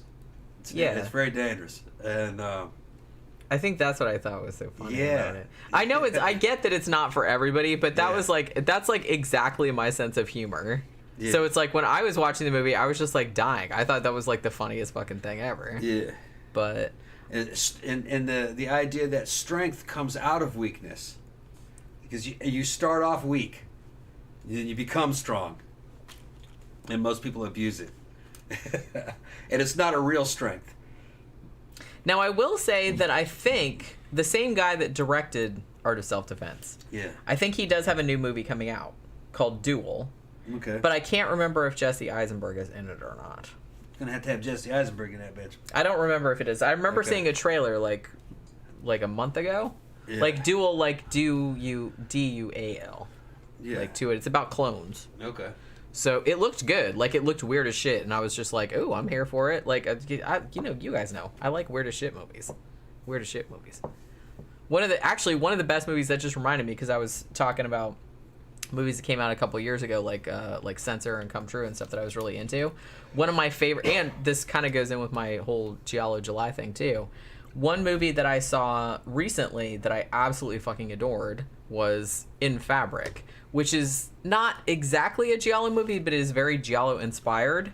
I think it came out in 2017, 2018, something like that. That movie was weird as shit. It's about a haunted dress, and that sounds stupid, but it's pretty great. Like, I really, really liked it. I liked the whole, like, aesthetic of it. It's just, like, weird as fuck, and I was really into it. And it's just, like, visually, it was, like, super cool, too. But, yeah, I loved that as well. That was probably... That and Censor and Come True are probably, like, my favorite ones that I've seen in the last 6 months, I want to say. I think those are my favorite ones. And like I said, it's okay if you didn't like them, but those were the ones that just kind of, like, hit me, like, exactly in the right way. So, you know. Yeah, John Smith said a zombie movie about the horrors of theater groups. Exactly. And I think that guy, well, the main guy that was in it, and this, it's been a while since I thought about that movie, but I think, like, the main guy that was in it, didn't he also write the screenplay, I want to say? And I think he wrote some other screenplays as well. But I don't remember, like, what scared me so much about that movie, because I remember seeing it... I think the last time I watched it was probably like 5 years ago, because I said, ooh, I want to watch this again, because I remember it scaring the crap out of me when I was a kid, and I hadn't seen it since then. And then I'm watching it, I'm like, what the fuck scared me about this movie? It's like really not scary, but I don't know. I was a weird kid. And I think I've told this story before, but when I was little, the two things that scared me the most, like probably up until I was 6 or 7 years old, were, you know the song Monster Mash? And you know how it has that bubbling cauldron sound effect at the beginning? For some reason, that gave me a panic attack. The bubbling cauldron sound. I don't know why. I still don't know why. And I had to leave I liked the song, but I had to leave the room like when it came on, because that used to scare me. I don't know why. And the other thing that scared me, and I actually wrote a short story about this, kind of, was when I was a kid, my Uncle Kevin made a papier-mâché mask. It was like a dragon's head. It was awesome, actually. It was like this whole full body like dragon's head with a tongue hanging out, and it was like glittery. Like he made it like, and it was glittery, and it had kind of like big fucking scales and all this kind of shit on it, and it was beautiful. But he kept it in his room at my grandfather's house, and I was terrified of that thing. Like, I would not even go upstairs. Like, I thought it was cool, but at the same time, I was just kind of like, I can't go up there. It'll get me. I don't know why. I was like 6. You know what I mean? I don't know why it scared me so much. My cousin actually, like, inherited it, because I remember, like, going to see my cousin, like, it was probably, like, 20 years ago. And I was like, oh, you have Uncle Kevin's dragon mask. That used to scare the fucking crap out of me for whatever reason. I still don't know why. I don't know why the bubbling cauldron sound scared me so much. Even the song didn't scare me. Just that sound did. I don't know why. It triggered some fucking weird thing in my brain for whatever reason. And that fucking mask, like, scared me too. Tammy says, saw a movie on Tubi called Regression about the Satanic Panic in the 1980s with Ethan Hawke. Ooh, I might have to, like, check that out. That sounds like right up my alley. Kaylin Hickens says Jesse Eisenberg was also in The Double, another movie about clones, which is okay. I mean, yeah, I don't think... Yeah, I've only seen 2 of his movies. I like them both. Like I said, you should probably see The Social Network, because that was about the founding of Facebook. He plays Mark Zuckerberg. Said that was and that's actually, like, really, really good. Like, the movie's really good. I saw that in the theater, actually. But yeah, and John Smith said In Fabric was great. Wasn't it? God, I loved that fucking movie so much. It was just like, it was a visual feast, and it was just so weird. I loved it. I just want to know what his newer projects would be after Art of Self-Defense. That was been about 3 years now, huh? Yeah, I think, when did that come out? We saw that in the theater, but it was a couple. Yeah, I think it was 2018. Okay, so 2019. So it might have been 4 years. Maybe it was 2019. Okay. I can't remember. It was a good movie. Victor says, does the bubbling cauldron sound still have an effect on you? No. That's why I don't understand, like, why it did back then. Like, it was extreme. Like, because we had monster... Because I loved Halloween and I loved spooky shit and stuff like that. So we had all these Halloween sound effects records and, you know, Monster Mash and all that kind of stuff. So we had all that stuff. But whenever somebody played Monster Mash or when it came on the radio, like, I would always be like... And like I'd run out of the room, and I'd run out of the room until that, and I'd be like, "Tell me when that part's over. Tell me when that part's over." It just scared you. I don't know why. Like the rest of the song didn't bother me. Just like yeah, it was just and like I said, it's just like a cauldron bubbling. Yeah. I have no idea like why that stressed me out so much. I was a weird fucking kid. Yeah, I was a weird kid. But you know, it was just one of those things. Sound. Yeah, and the thing about it though was that even from as young as I can remember, I just. Shit scared me, but I liked that. You know what I mean? Yeah. And maybe, like, I feel like a lot of 80s kids maybe had that. Maybe kids nowadays have it too. I don't really know. But I mean, look at all of the entertainment, like, for children that came out in the 70s and 80s. A lot of it was kind of scary. But kids like that kind of shit, though. I liked that kind of shit. Maybe, I don't know. I don't know if it's different nowadays. But back then... It's another time. Yeah. Back then, it was like... There wasn't as much to choose from back then. That's true. That's true. You know, like a lot of shit, like, you know... What is that? Is that gum? The ice cubes? Yeah, it's gum. Oh, yeah. Why, you want some? Yeah, how much you pay for that? She got a whole case of damn ice cubes gum. Well, yeah. Get that one, because that one's open already. Yeah. It's peppermint. It'll probably help my sinuses. Yeah, it's strong. Yeah, okay. Yeah, I love peppermint gum. Well, and it's good for, like, if you get hungry, you just, like, pop it in your mouth, and then you, like, kind of, you feel like you ate some. You know what I'm saying? Yeah. So I always have those. I think that case was... That's nice. Yeah. Never seen those before. They're little square ice cubes. Yeah. Well, I usually buy it in a big bag, but they didn't have that. So I got that little case, which was the same price. Yeah. I mean, it's not, you know... I like the probably get a better deal. I think it was $16. Yeah. Or $15. I get that, and I get... Well, because like I said, I'm trying not to eat all that much. So I like to have things that are like low calorie, like gum, that if you get kind of hungry, but I was like, oh, I probably shouldn't eat right now, you know, do that. So I have that. And I also got like a big 5-pound bag of like hard candy that's like coffee flavored. And those are 15 calories each. So, and they're good. Like, cause you know, it's good. It's like coffee, but it's kind of sweet. So you can feel like you had something sweet without actually, like, getting all the calories, you know what I'm saying? Man. Ugh. Yeah, right? Sore. You gonna die? Yeah. Not much longer. I'm able to hang on. Well, I mean, we can wrap it up soon because it's almost 2 hours. You did good, like... Okay.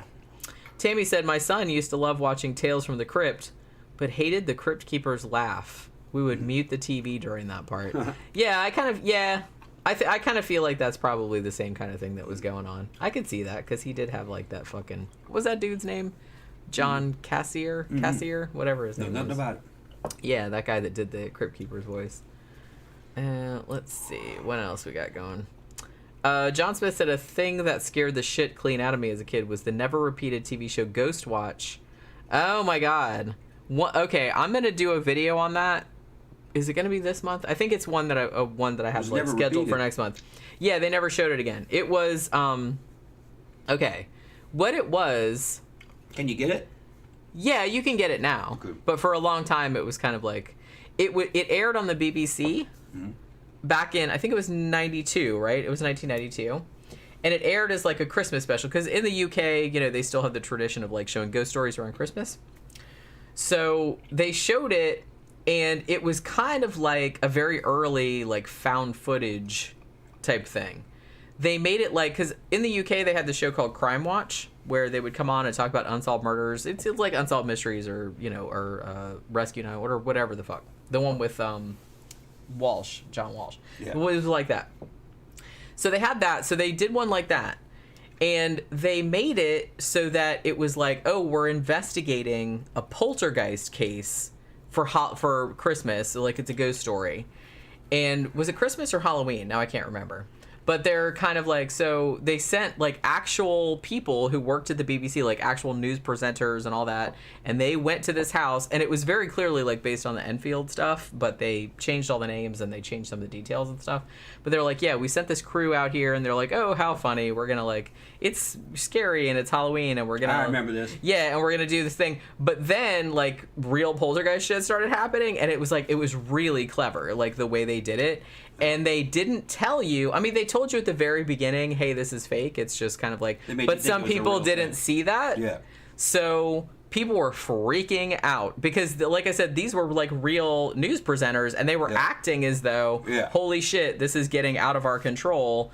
So it was kind of genius and like kind of ahead of its time, but man, people were flipping out. Yeah, and like they didn't show it again after that for like a really long War of the time. Worlds. Yeah, it was like a War of the Worlds type situation. I've seen it, and it's like it's actually like really, really good. If you go back to that time period and like think of what must it have been like for you to just like settle in for this show thinking it was just going to be some funny, oh hey, we're going to this people's house and they say it's haunted, and then like real scary shit like starts happening and they're like, oh no, and it's like this is real people. And I don't know, I thought it was like pretty real. Reminds me of my dad getting taken in by the Discovery Channel about the mermaids. The mermaids. Yeah, he goes, I was on the phone with him one time, he goes, I remember this. I used to never believe in them damn mermaids. I was like, what? And he goes, yeah. It was on the Discovery Channel. I was watching this show on Discovery Channel, and they had all these scientists and all these doctors and lawyers. Whatever. They showed the history of going all back, people seeing them damn mermaids. They even have all the bones. I was like, what? He goes, yeah. Like, mermaids? Yeah. So sure enough, mermaids are out there.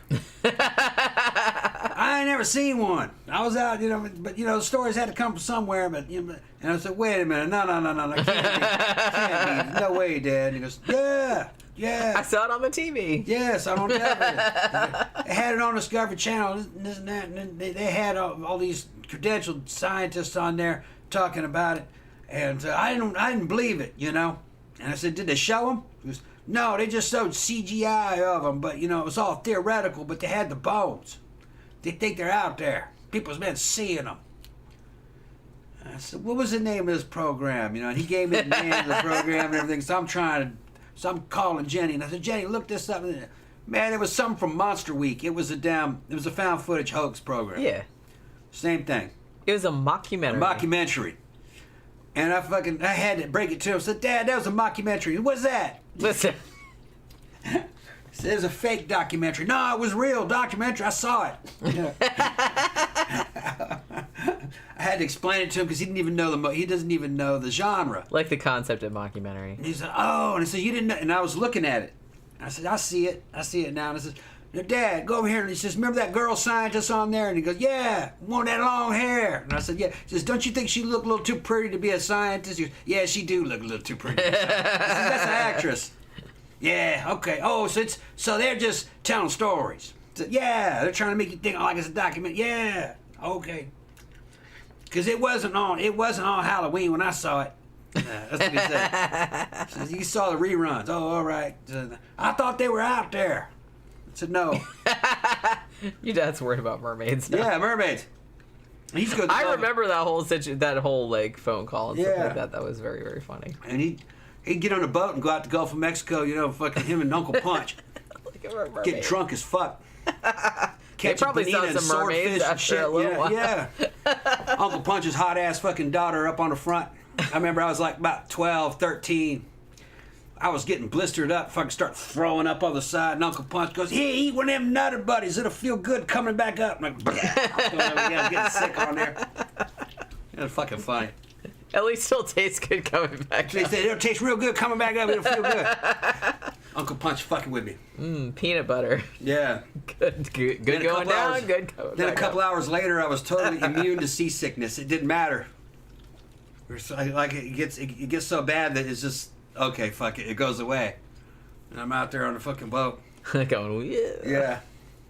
That's like so funny. That's so funny that he. I liked the trip just because Punch's daughter was out on the front in her bikini. She was fucking hot. She was about 16. I was about 13. Yeah, it was all right. I was like, yeah, all right. Let's head out that way. And I'm looking. Big old titties and shit. Yeah. Ting old biddies. Yeah, tit old biggies. Southern people. Well, the whole time my dad probably go, for all I know, he goes, well, at least ain't no mermaids. It's funny because I actually went back after that whole debacle. Yeah. I actually went back and watched that mermaid documentary, and I was like, oh my god, this is clearly fake. I mean, it's fun, but it was clearly fake. To my dad, it's just, you know what I mean? He saw that shit on. As people get older, they lose the ability to fucking differentiate. They don't understand trolling. And I don't even know, because I mean, trolling is an ancient art, I feel like. I kind of feel like what it is, maybe it's because, we're Gen X. I kind of feel like the generation older than us, like the boomers and stuff. You listen to authority. Well, they didn't grow up in an era where, I mean, the internet, we didn't have the internet until, I was older. Yeah. You know what I mean? Until I was in my teens or my older teens. But because we saw the advent of it, we kind of, saw the culture of it, building up around it. Everything just kind of came naturally. Yeah. So everything kind of comes, everything, internet related, memes and all that kind of shit, that comes very naturally to Gen X and younger. Yeah. So I kind of feel like we have a different, so it's almost like a different mindset. You see something, you see the mermaid documentary, you're like, well, yeah, of course. Good one. Yeah. You know what I mean? But... they knew that in the 1800s because fucking they were trolling. They were doing that too. That's what I'm saying. It's not just because it was in the newspaper new. Didn't mean it was new. It's not new. If it was in the newspapers, it was a lie. I mean, not always, but they did the same shit back then. They just did the same shit within the confines of the media that they had, which was usually newspapers. No, it's my understanding some of those newspapers were just nothing but lies.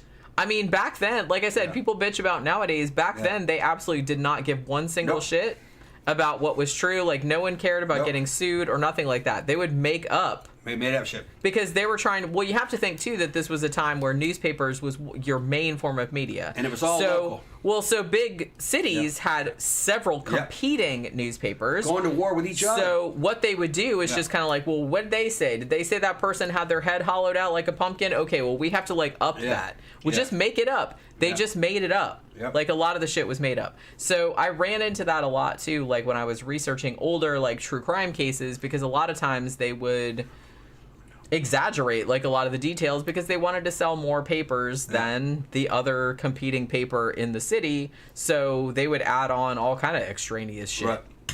So you really had to watch. And fucking shit that's going on right now. Nobody's really spending any money on news. So the news is now asking for handouts to the federal government to pay them to print news. So now all of a sudden you're going to have state-owned media. And if you think it's bad when it's just a free-for-all, it's even worse when it becomes state-owned. All right? Now they just become a puppet, mouthpiece of any old fucking regime or whatever. You're not going to have any... They're going to tell you what's true. That's what they're going to do. And they're already talking like that. We are going to tell you what's true. We're authoritative. It's not going to be true. It's just going to be more lies. It's always been lies. It's yellow journalism. It never went away. Yellow journalism and propaganda. The closer the government gets to it, the worse the propaganda gets. Don't believe any of that shit. Danny Rowling says, Tom, the best Jesse Eisenberg film is American Ultra. Also starring Kristen Stewart. She was in Underwater. Where he plays an unknowing sleeper CIA soldier assassin who gets activated by his handler because he's about to be killed. That sounds good, actually. What's it called again? American Ultra. American Ultra. Okay, yeah, check that one out. Sly says, 60s, 70s, 80s kids cartoons were violent looking back. They were. Yeah, I mean, some of the ones, I was going to say, like, some of the Looney Tunes ones, I kind of feel like those were older than 60s, though, because some of those 40s. were from 40s and 50s. The war But, like, stuff. the ones where, you know, like, Yosemite Sam or Porky Pig or something like that would just blow Daffy Duck's face off, like, with a shotgun, like, at point-blank range. Like, shit like that. Are they still showing those? I don't know. But, yeah, we always kind of like those. Yeah. Tammy said, when did the story of the living pterodactyl come out? Yeah, that's right, because remember we did a show about that. 1800s, I think, or early 1900s. I think it was late 1800s. I want to say it was like late 19th century. Yeah, because you kept telling me about that, and I thought that it was real. and the story about like the frogs, you know, like in the rocks, archaeology. like the Fortean archaeology. Yeah, So yeah, frogs we did pop out a rock. show about that like a long time ago, and it turned out like the pterodactyl story for real was just like made up. But they printed it in the newspaper As if it was real. Yeah, well, like I said, it was like found footage. Like people act like found footage is real. It's new. It's not. Yeah. Well, we've talked about that before. Like fucking Dracula was kind of like that too, because they're like, hey, these are real people's journals and newspaper entries and stuff like that about a fucking vampire. Like up in England. That was like pretty common back then in the Victorian. They also wrote up lots of Zeppelin stories, seeing gigantic Zeppelins, Zeppelins that come and let down a ladder, and the guys come down off the fucking ladders and ask for some tea and then climb back up the ladder. And then like the whole town saw it according to the fucking newspaper, and it moved westward. All lies. Like I said, back then probably worse because you could just print whatever you wanted in the paper, and no one could. It's not like anyone could check. No. Now, there was a huge Zeppelin sighting over San Francisco in the 1800s, late 1800s, and they said that basically what they're describing is a Zeppelin with wings, with searchlights, thousands of feet up in the air, you know, several miles long. That's kind of what they're saying. You know, size of or a mile long, bigger than a big ship, hovering above San Francisco, spinning and shining lights down. And of course, the whole city sees it, according to the article. But it's only mentioned in that one article. Yeah. Yeah. Nobody else seems to be mentioning it. Because you can write, the whole city saw it. It didn't mean the whole city saw it. Well, yeah, I mean, you can write whatever the fuck you want. And it was 1880s. Well, like I said, it's not like anybody could check. Yeah. Not really. They're not saying it's a UFO spacecraft from another planet. They're saying it's a Zeppelin. And that was the UFO sighting. That was the UFO of the day. Zeppelin. Because they knew about Zeppelins. Well, that was like the new, latest, hot technology, right? Yeah. John Smith says, Victorian trolling best summed up in the Cottingley Fairies. Oh my god. Have we ever done a show about that? No. That so impressed Arthur Conan Doyle. Poor Arthur Conan Doyle. I kind of feel like, we talked about him a little bit a long time ago we talked about a little bit on the Spiritualism show, but we did a show about Houdini a long time ago, busting up seances and stuff. Arthur Conan Doyle, you would think that the motherfucker that wrote Sherlock Holmes, that invented Sherlock Holmes, wouldn't be as gullible as Arthur Conan Doyle was. That bitch would believe anything. Yeah. He was he believed in all that spiritualism shit. The fairies were straight up, they found out later on, all the girls had done had cut fairies out of a book. They colored them in, stuck them in the ground with a piece of wire or some shit like that. Yeah, ice cream sticks. Yeah, or something. And he totally bought it. Yeah. I'm just this is like a new just the simplest thing. The simplest well, of course thing. they're real. Well, Look, he they're wanted moving. to believe it. Yeah. That's the thing. He was like, well, of course they're real. That's the thing. He wanted look, they're to believe. moving. You know, they were just blowing in the wind. They're blowing in the wind because they're made of paper. Yeah. He wanted to believe it. That's why. I kind of feel like that's why you see stuff like smart people, otherwise smart people, because he was obviously a very smart person, but falling for dumb shit because that's what you want to believe. So right. You're gonna put some blinders on, you know. Well, it's the same with Scientology. A lot of those Scientologists are not dumb. A lot of them have pretty good IQs and have good educations that allow them to make enough money to where they can spend all of it on fucking Scientology. You know, they don't want dumb people. Dumb people don't really have any money. But Scientology can get in there and get people to give them money because smart people have a lot of weaknesses. They have an imagination. They have the ability to reason And all that shit can be broken down through this process of getting underneath your skin and what cults do. They'll be able to do things to these educated people you couldn't do to a fucking redneck. Somebody, oh, hell no. You know, You know, they just walk off from that. You know, hell no. Ain't Jesus. You know, just... You know, see, the thing about it, ain't though, Jesus, and is just that... walk away. You know? So. I mean, it's kind of reductive to just kind of, like, put it down to, like, intelligent and dumb, because there's lots of different kinds of intelligence. I mean, there's certain kinds of intelligence where somebody's, like, really super good at one particular thing. Yeah, but not at other things. But not at other things. Yeah. And I kind of feel like critical thinking, logical thinking, in the sense that, like I said, you know, people that get sucked into cults or want to believe, like, certain things, that's a different kind of thing. That doesn't mean you're not smart, but it's, like, a different kind of... It's a different kind of, like, intelligence mindset. is weird. I mean, a chimpanzee, they're not as intelligent as a human being. But they can sit there and just remember. They can do some shit better than us. Yeah, they can remember. Like series of numbers. Series of fucking shapes. Better than a person. Far better, you know, like many, many times better than a human. Like a human might be able to remember a fucking 8-digit code or a 9-digit code. A fucking chimp can do like a 40-digit code. Just way ahead of a human. Which is strange. But their brains just work differently. Yeah. You know? I mean, that's fascinating to me, though. Because, like I said, when you say intelligence, I'm like, well, what kind of intelligence do you mean? Because there's lots of different kinds. You know? Yeah. Lots of different kinds. And I'm not saying that, like, intelligent people don't get sucked into cults, because they absolutely do, like, every day. But there's there's intelligence, and then there's... I don't even know if I'd call it cynicism necessarily, but... critical thinking doesn't come naturally to most people. It's something that has to be learned, and I think a lot of people don't learn it. So even if they're smart in other ways, they don't, like, learn it. John Smith said there's that story in which Arthur Conan Doyle chastised Houdini, I remember this, for pretending to be an illusionist when it was obvious he had supernatural powers, and it was his duty to show the world. I remember that. Yeah. Can you imagine that being your best friend? Because they were friends. I mean, they had a falling out later on. Stop being a magician. You know your magic. And he's like, bitch, I'm not magic. It's like, it's a trick. Yeah. And he's like, look, this is how I do the trick. Remember he said above that. What did he say above that? Arthur Conan Doyle was high a lot of times. I kind of feel like everybody back then was.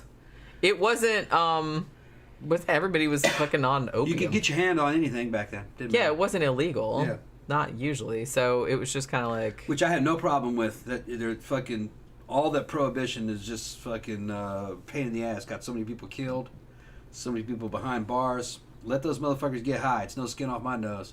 As long as they don't fucking hit me in a car, I'm happy. Yeah, that's what I'm saying. I'm just saying, don't let them, like, fucking drive or nothing like that. But like I said, it's the same kind of restrictions that you have with alcohol. Just control all that shit. Try to keep it away from kids. I have absolutely no problem with that. The same shit that applies to alcohol, just apply it to all the drugs across the board. I'm totally fine with that. And here's the thing, that's not a newfangled idea. People think, well, the world would fall apart. No, it's the way it always was. It was like that in the fucking 1700s, the 1800s, most of the 1900s. That stuff didn't really become real hardcore illegal until like the 80s when I was a little kid with the crack epidemic. That's really when they fucking got serious about it. It was illegal before that, but they wouldn't really do much to you. You know, fucking LSD was around and weed was around. You'd be lucky to do a week behind bars, you know, for selling it or something. But they just tried to, as soon as they made it fucking, as soon as they started to say, well, we're going to lock you up for fucking 10 years, 20 years, and all of a sudden the shit got super valuable, and then they started killing each other over it. And the DEA, Drug Enforcement Agency, told them that they would that would happen. I mean, they said, don't do that. There is just no reason. No reason for it. And in the 1800s and in the 1900s, they had something called the right to bliss, where it was your right as a human. If you wanted to get high, then there you go. Get high.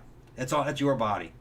That's your body. That's like I said, as long as you're in your own house, you're not giving it to your baby or something like that. I have absolutely zero problem with it. No. Zero problem. It's totally un-American to crack down that hard on that shit. You just want to keep it under and control. it blows up in your face. Blows up in your face, gets worse. And then all... Yes, have regulations. Yeah. Yes, just like you do on alcohol. Yep. Yes, don't let people drive on it. Don't let people give it to children. Blah blah blah. You know, but we have all that in place. Yeah, you can control all that, and you can it's the tax same it. kind of You thing. can make money, and it saves a lot of lives. It even saves fucking cops' lives. Now you don't have to. Now you don't have cops go out there trying to enforce unenforceable laws, getting killed behind it. And it would stop the rise of all those fucking nasty ass cartels down in Central and South America that are doing And a bad lot of shit. gang violence too. That's what I'm saying. Which is kind of like, And they're killing each other down there in the South over these worthless drugs, really, that were just made more valuable than gold from these. And they had their hands in it. They wanted to make money on it, if you ask me. They wanted to make money. CIA had. and something to do with be honest, I kind of feel like making things illicit makes it more attractive it. Yeah. to teenagers and like certain kinds of Yeah. people. So people are gonna like do, it's like I'm not allowed to drink, I'm Peru- not allowed to do this and that. But I kind of feel like if it's not that big a deal, then Yeah. most people probably wouldn't give a shit about I it. grew up in Brazil. Part of my time, I grew up in Brazil, and you'll find out that fucking Peru, Bolivia, and all those places that had cocaine, they always had that. They always had cacao, and it was always available to them, and it was always cheap, and they never really abused it because they didn't really care much about it. If they felt sick, they would go take cacao, or if they'd snort cocaine every now and then. But there's no real reports of like fucking hardcore addiction. They just, and if they did get addicted, it didn't really matter because it was only a few pennies, and a matchbox of it was like 30 cents when I was, fucking I was a kid there. That shit was worth thousands here, but down there it was like 30 cents. Yeah, I mean, it's like, well, if you wanted more, just go buy some more. It didn't cost anything. yeah. Fucking, it wasn't you're gonna go kill anybody over it. Yeah, I think, yeah, some people will fuck up their whole lives over it because some people have that kind of personality. But it's like that with alcohol. But it's like that with alcohol too, Yeah. and that's legal. Right. So I'm not saying that's good. I'm just saying that some people are going to do that no matter what you do. Yeah. So- Coke's a little bit more. It's easier to get hooked on it, but it's also easier to walk away from, if you ask me. You can't get too deep into it. But the problem with it was always the crime that it was around it and the money. That was always the problem, and that was something artificially placed on it. It wasn't the compound itself. The compound itself wasn't, and it was considered to be a rich man's drug in the 80s. Only rich people were doing that. Well, yeah, that was like the yuppie drug. yuppie as fuck. I remember that. Yeah. Because, man, nobody could afford it. It was like thousands of dollars. Yeah. Then they would turn it into crack, and that would become like the poor man's version of it. Which Because they're like, hey, we're diversifying. yeah, no, they would say that, well, you get more out of it for that, but I don't think so. I think it's yielding the same. It's just somehow making it more powerful, but only in the short term. That's what I'm saying. Yeah, it's the same high, but it happens like in a faster area. in a shortened period of time. That's Right. what It was is. always looked down upon from the people that snorted cocaine to smoke crack. Because, ew, pores. Yeah. Nobody likes anything that's associated with the pores. Right, but here, just give me a blow. There you go. Okay, Yeah. there It's you the same shit. go. You're right, yeah. It's the same shit. Yeah. It's just, I don't know. I always thought that was very funny. It was Because, like I very- said, the 80s, they were very, very into, cocaine was very, like, the high-end kind of drug. And it's Yeah. like, crack is like, no different. And I'm They just didn't like it because it was associated with poor people. And we're in Florida, okay? The Florida fucking the skyline of South Florida was built on fucking cocaine. Without that cocaine trade, there would be no Miami as you know it, and everybody knows it. That was during the old Miami Vice era, because South Florida really wasn't America as you know it. South Florida was always like Central America, very much. And it was like pirate. It had a piratey feel to Is that it. you squeak? Yeah, I can squeak. I'm just moving on, chair. Well, I wasn't sure. I was just Yeah, making it's sure. just squeaking. It's each state was in its separate situation, and we've recommended some good series. One of the best ones is on Netflix called Cocaine Cowboys, and it talks about how they did that, how they got all that stuff in here. At least one of the main organizations that did it. But man, the fucking government, the state governments were involved in it too. Because those guys would go to fucking prison and get sentenced for 10 years. And then fucking 2 or 3 years later, you find out that dude gets fucking arrested in a traffic stop. Like, wait, aren't you supposed to be in prison? But they'd let him out through the back door fucking years ago. You know what I mean? They would lock those dudes up and then let them right back out. And then nobody knew that they were out on the street. Because they had the money. One of those times, the guy tells a story. He said, look, he gets pulled over by the cops and he goes, in the trunk. He goes, what's in the trunk? And he goes, what do you say? He says, a couple keys of cocaine and about $1 million. Why don't you go ahead and take it? Let me roll. The guy went back there and opened it. The guy got a cop car and took off. Okay, let's go. It's like, we got more. Yeah, well, 'cause they would forget whole fucking pallets of money. That's right. I forgot about Remember that. Yeah, because they would Like rent an all these old houses house, and then they'd move, and then they'd rent all these little houses. Did we to leave a work few in. $1 million under there? Yeah, he left fucking like $10 million in a pallet up in the fucking. Must be nice. They forgot about it. You know, what's in the trunk?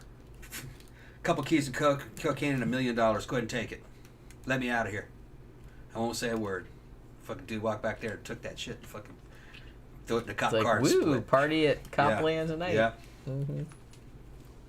Camp guy said, I'm more of an alcoholic and a pothead, getting under control in my older age. I've never really been all that into pot. Like, I know a lot of people like it, but the few times I've done it, it's like, ooh, I don't like it. Maybe I just didn't get the right shit. Maybe that's what it was. It's supposed to, like, chill you out, right? Like, that's kind of like What's why that? a lot of pot. I That's never kind of really like liked why... But it generally just made me more anxious, which, man, I don't need that Paranoid shit. and shit. I don't need that shit. I'm already anxious and paranoid enough as it is. Yeah. I don't need that. I don't need that fucking highlighted. Thank you. Jason S. says, I understand heroin was introduced to Australia from American soldiers on leave from the Vietnam War. That's probably true. right. Probably true. Well, I mean, heroin was legal. It was in medicines and stuff. Yeah. Until like the first half of the 20th century.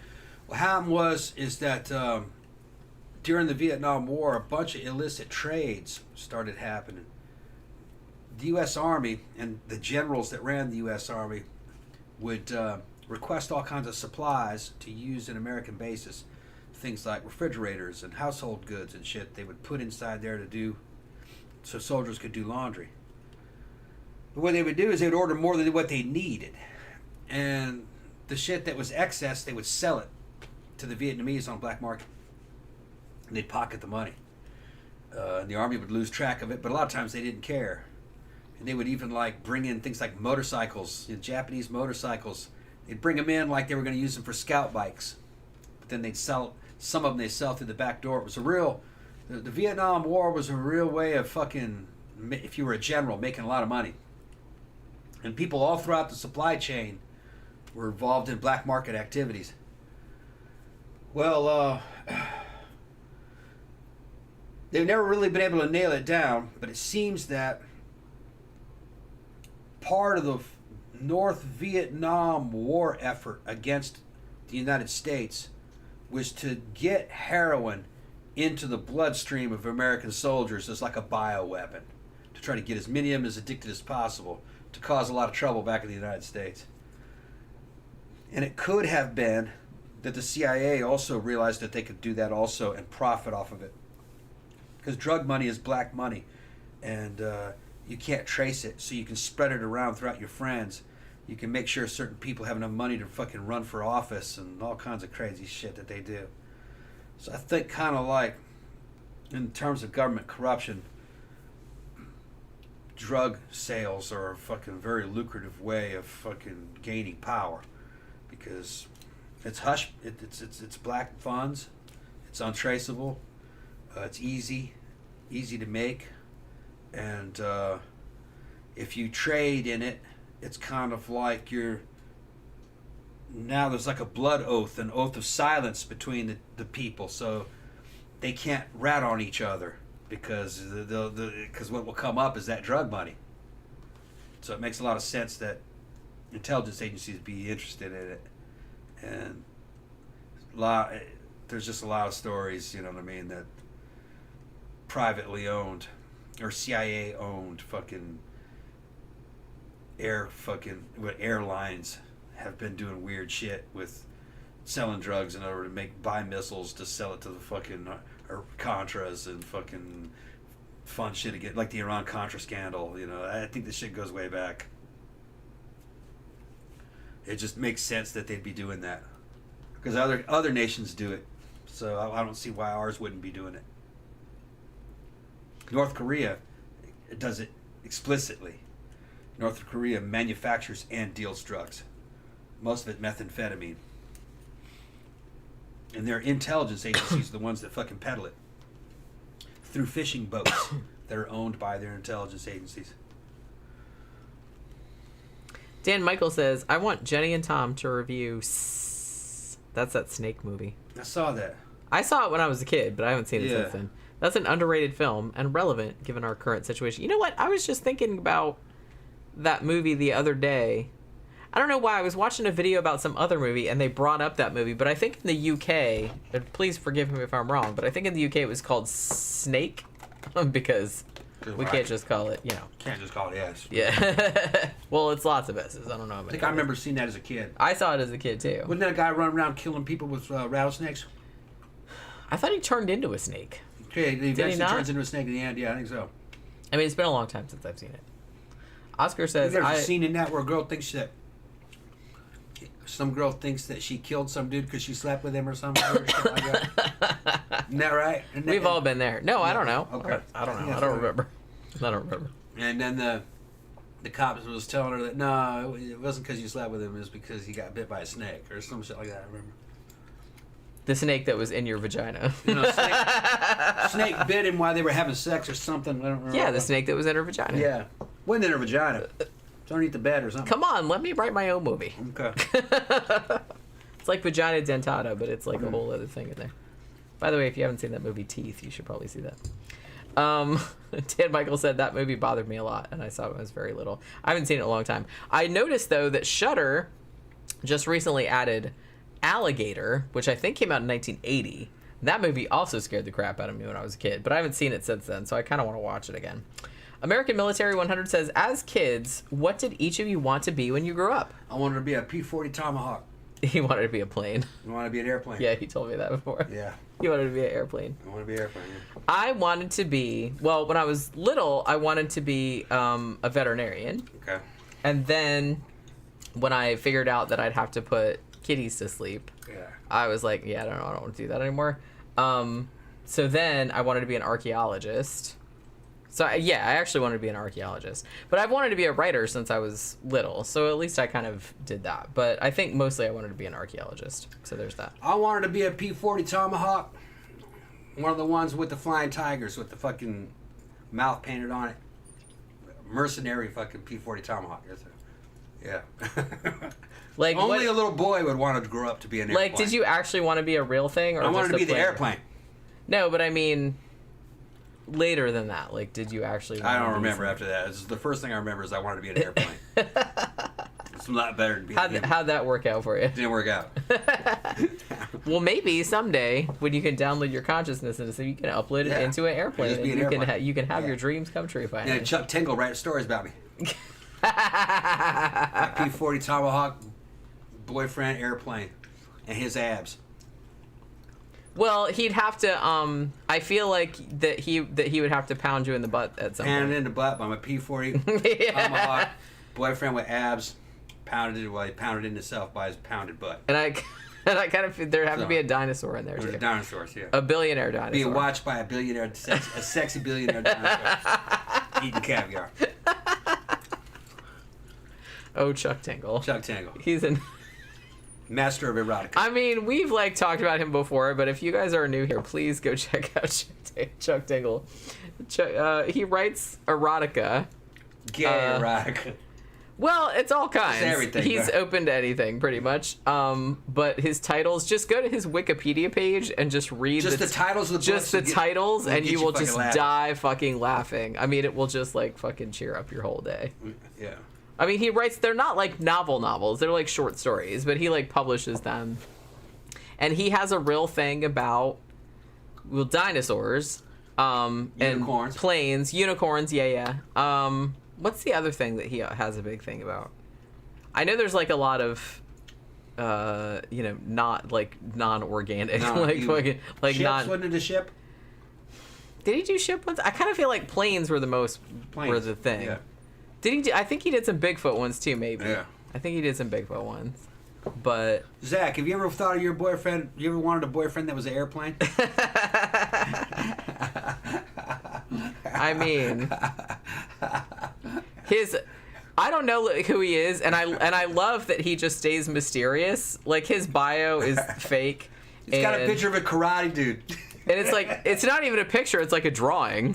Yeah. Like, he's, you know what I mean? So he, like, doesn't even, but he writes all his own stuff, he does his own thing, and it's just kind of like, I mean, there's so many good titles. I think we did that on the show, like, a while back. Like, Pounded in the Butt by My Own Butt. Yeah. Is probably like the classic. But then like he went on to do like sequels to that. Like that book got really popular, so then he was like Pounded in the Butt by My Book, Pounded in the Butt by My Own Butt. And then like it just went on this endless recursion, and it was just like, so every single time, every now and then, like if I'm in a bad mood, I'll go to the Wikipedia, like the Chuck Tingle Wikipedia page, and read, because he puts new shit up like all the time, and like read all the new ones, and they're just like, oh my god, they're hilarious. And honestly, like, if you guys, I subscribe to Dominic Noble's YouTube channel, and he does something called Lost in Adaptation. He does other things too, but he does Lost in Adaptation, where he compares books to movies, like the movie adaptations. And he actually did a video that was called, Is Chuck Tingle a Good Writer? So he went through there and like read a lot of his stuff, and that video is like super funny. And he's like, yeah, he actually is a really good writer. Like, they're actually like really funny and like really clever and stuff. Because I've always I just never got around to it. You know what I mean? Mm-hmm. I think there's a podcast. What the fuck is it called? It has a name that's kind of like a Chuck Tingle title, like Pounded in the Butt by My Own Podcast. I think that's what it might be called. But their whole podcast is they read Chuck Tingle stories to one another.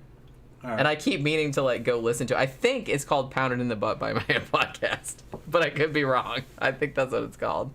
But yeah, they just go around and do that, and like I just keep meaning to like go read some of his stuff because the titles of them were just like so funny. That dude like really fucking knew what he was doing. He really carved out a niche, and everybody like knows who Chuck Tingle is.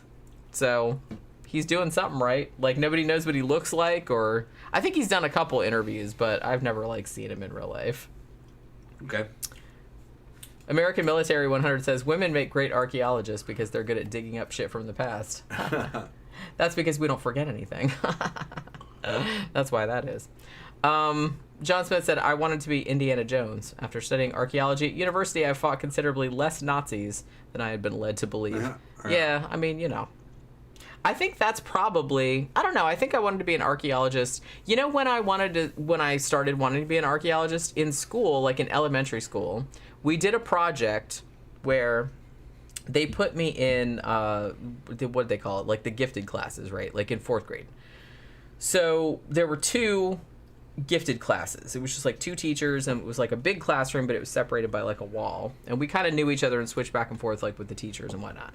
So what we did was each class, we had to get together and come up with a whole entire civilization. Like, you had to come up with like an ancient civilization, come up with technology, the money, everything. You had to come up with everything like that, and then you had to make the artifacts, and then you had to bury them, and then the other class had to dig them up and describe what our society was like from what we buried. You know what I mean? And I think that was what made me want to be an archaeologist, because that was so fun. I mean, like I said, that I still remember that like all the time. So any of y'all are teachers out there, that might be a good idea if you haven't done that. But because I still remember it like this many years later, that was like a super fun project.